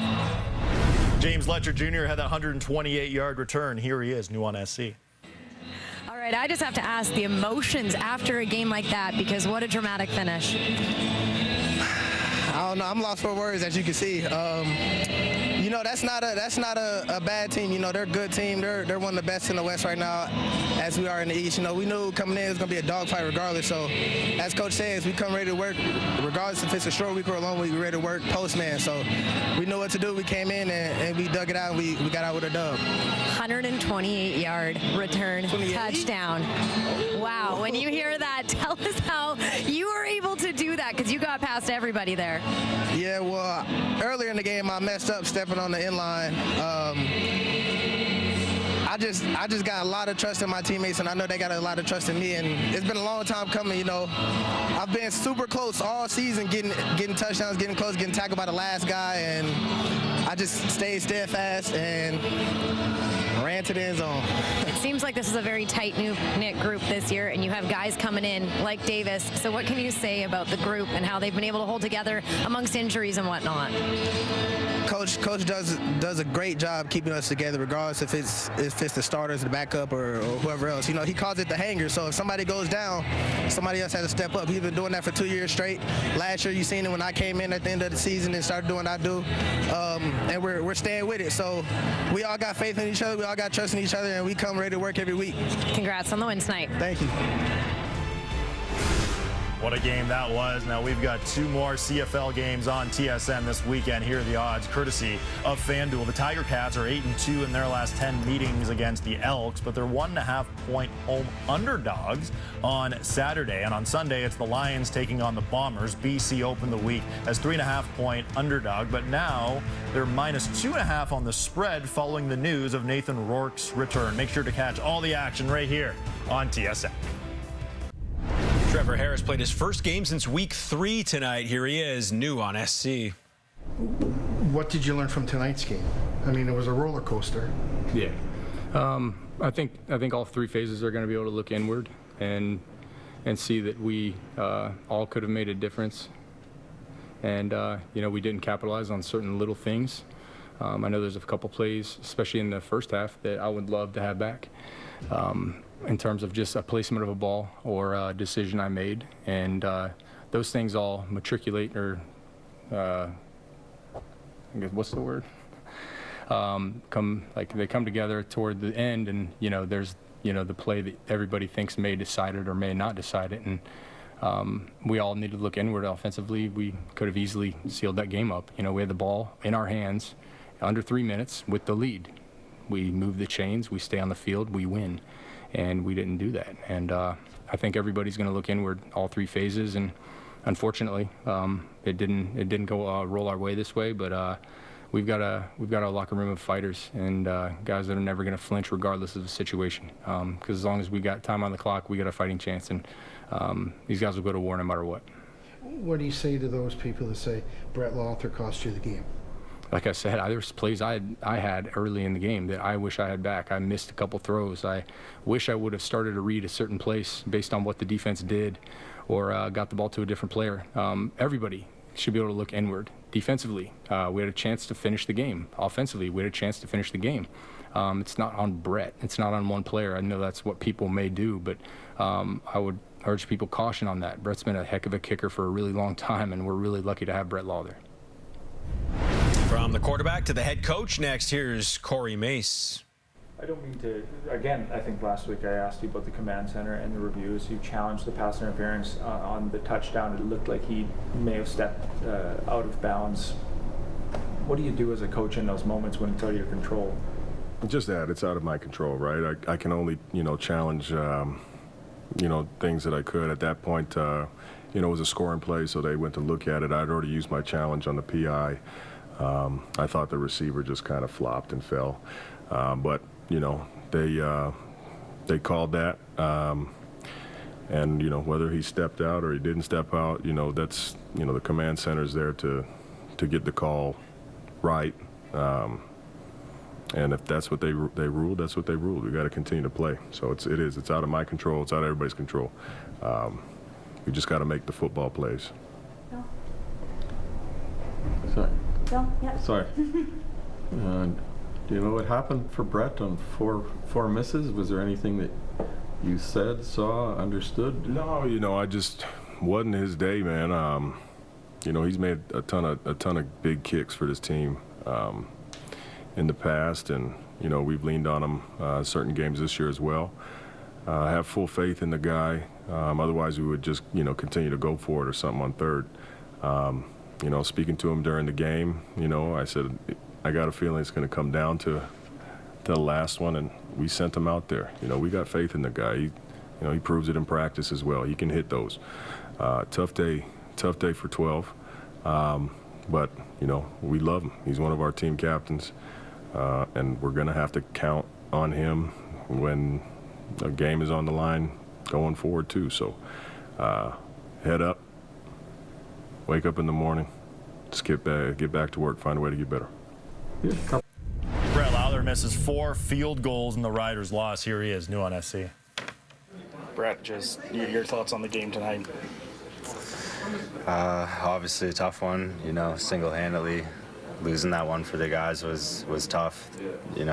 There's a lot of guys working hard in this organization, not only just the players, the coaches, the fans, people coming out and going out and doing that. It's unacceptable. It's been awesome here with the new staff, everyone, the fans, the support, and just feel like the biggest liability on the team right now. So never a good feeling, but all I can do is come in, go back to work tomorrow, and move on. Was the wind or anything out there, or was it just one of those nights? No excuses at all. I mean, it was a pretty good night overall. Great snaps and holds the whole night, and the guys will try to, eat this one for me, but this is just solely on me. There's no excuses for going out and doing that in a football game. How important is it for you to sit here, face us, speak about what happened out there tonight? You obviously, you made a point of being here right now. Yeah, I mean, I don't really want to be here if it's good, but when you lose like that, you got a responsibility to the fans and the entertainment business, and to be here and face the music. So for me, it was a tough night, and like I said, just don't want to beat myself up too much. The guys have been great, so supportive. No one was pointing fingers, even though they had all the right to, and just like I said, try to come back to work tomorrow, flush it, and move on to next week's the best thing that I can do right now. How do you Very professional thing there to do for Brett Lawther. Chad Kelly met with CFL Commissioner Randy Ambrosie today to discuss the quarterback's 9-game suspension. Kelly has served all 9 games but is yet to be reinstated by the league. The Argonauts are on bye this weekend and don't have another game until Thursday, which would be the first game Kelly would be eligible to be reinstated for. Toronto sits in 3rd in the East with a 5-4 record. With more, let's go back to Sarah.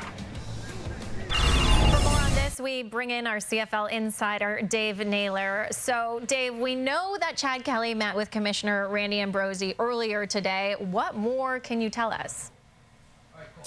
Well, I can tell you that at this stage, it seems the path to Chad Kelly's return to the Canadian Football League and the Argonauts for now is on hold. There is some disagreement between the representative for Chad Kelly and the Canadian Football League over terms that the league would like to impose on his reinstatement, and specifically something that is known as a last chance agreement, which I believe is a situation where if Chad Kelly did something that the league deemed inappropriate, they would have the ability to ban him from the league, and there is a pushback that that is not in compliance with the collective agreement which all CFL players are governed under. So for now, Chad Kelly's reinstatement waits.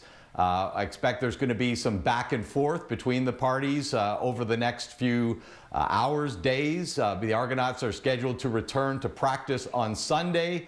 Certainly Chad Kelly wants to return to his team as quickly as possible. The Argonauts want him back, but the Canadian Football League and Chad Kelly and his representative have not yet reached an agreement on how that will come to pass. Okay, and the Argos are on a bye this week. They will kick off Week 12 Thursday at home against the Riders. Dave, thanks for joining us. Thank you.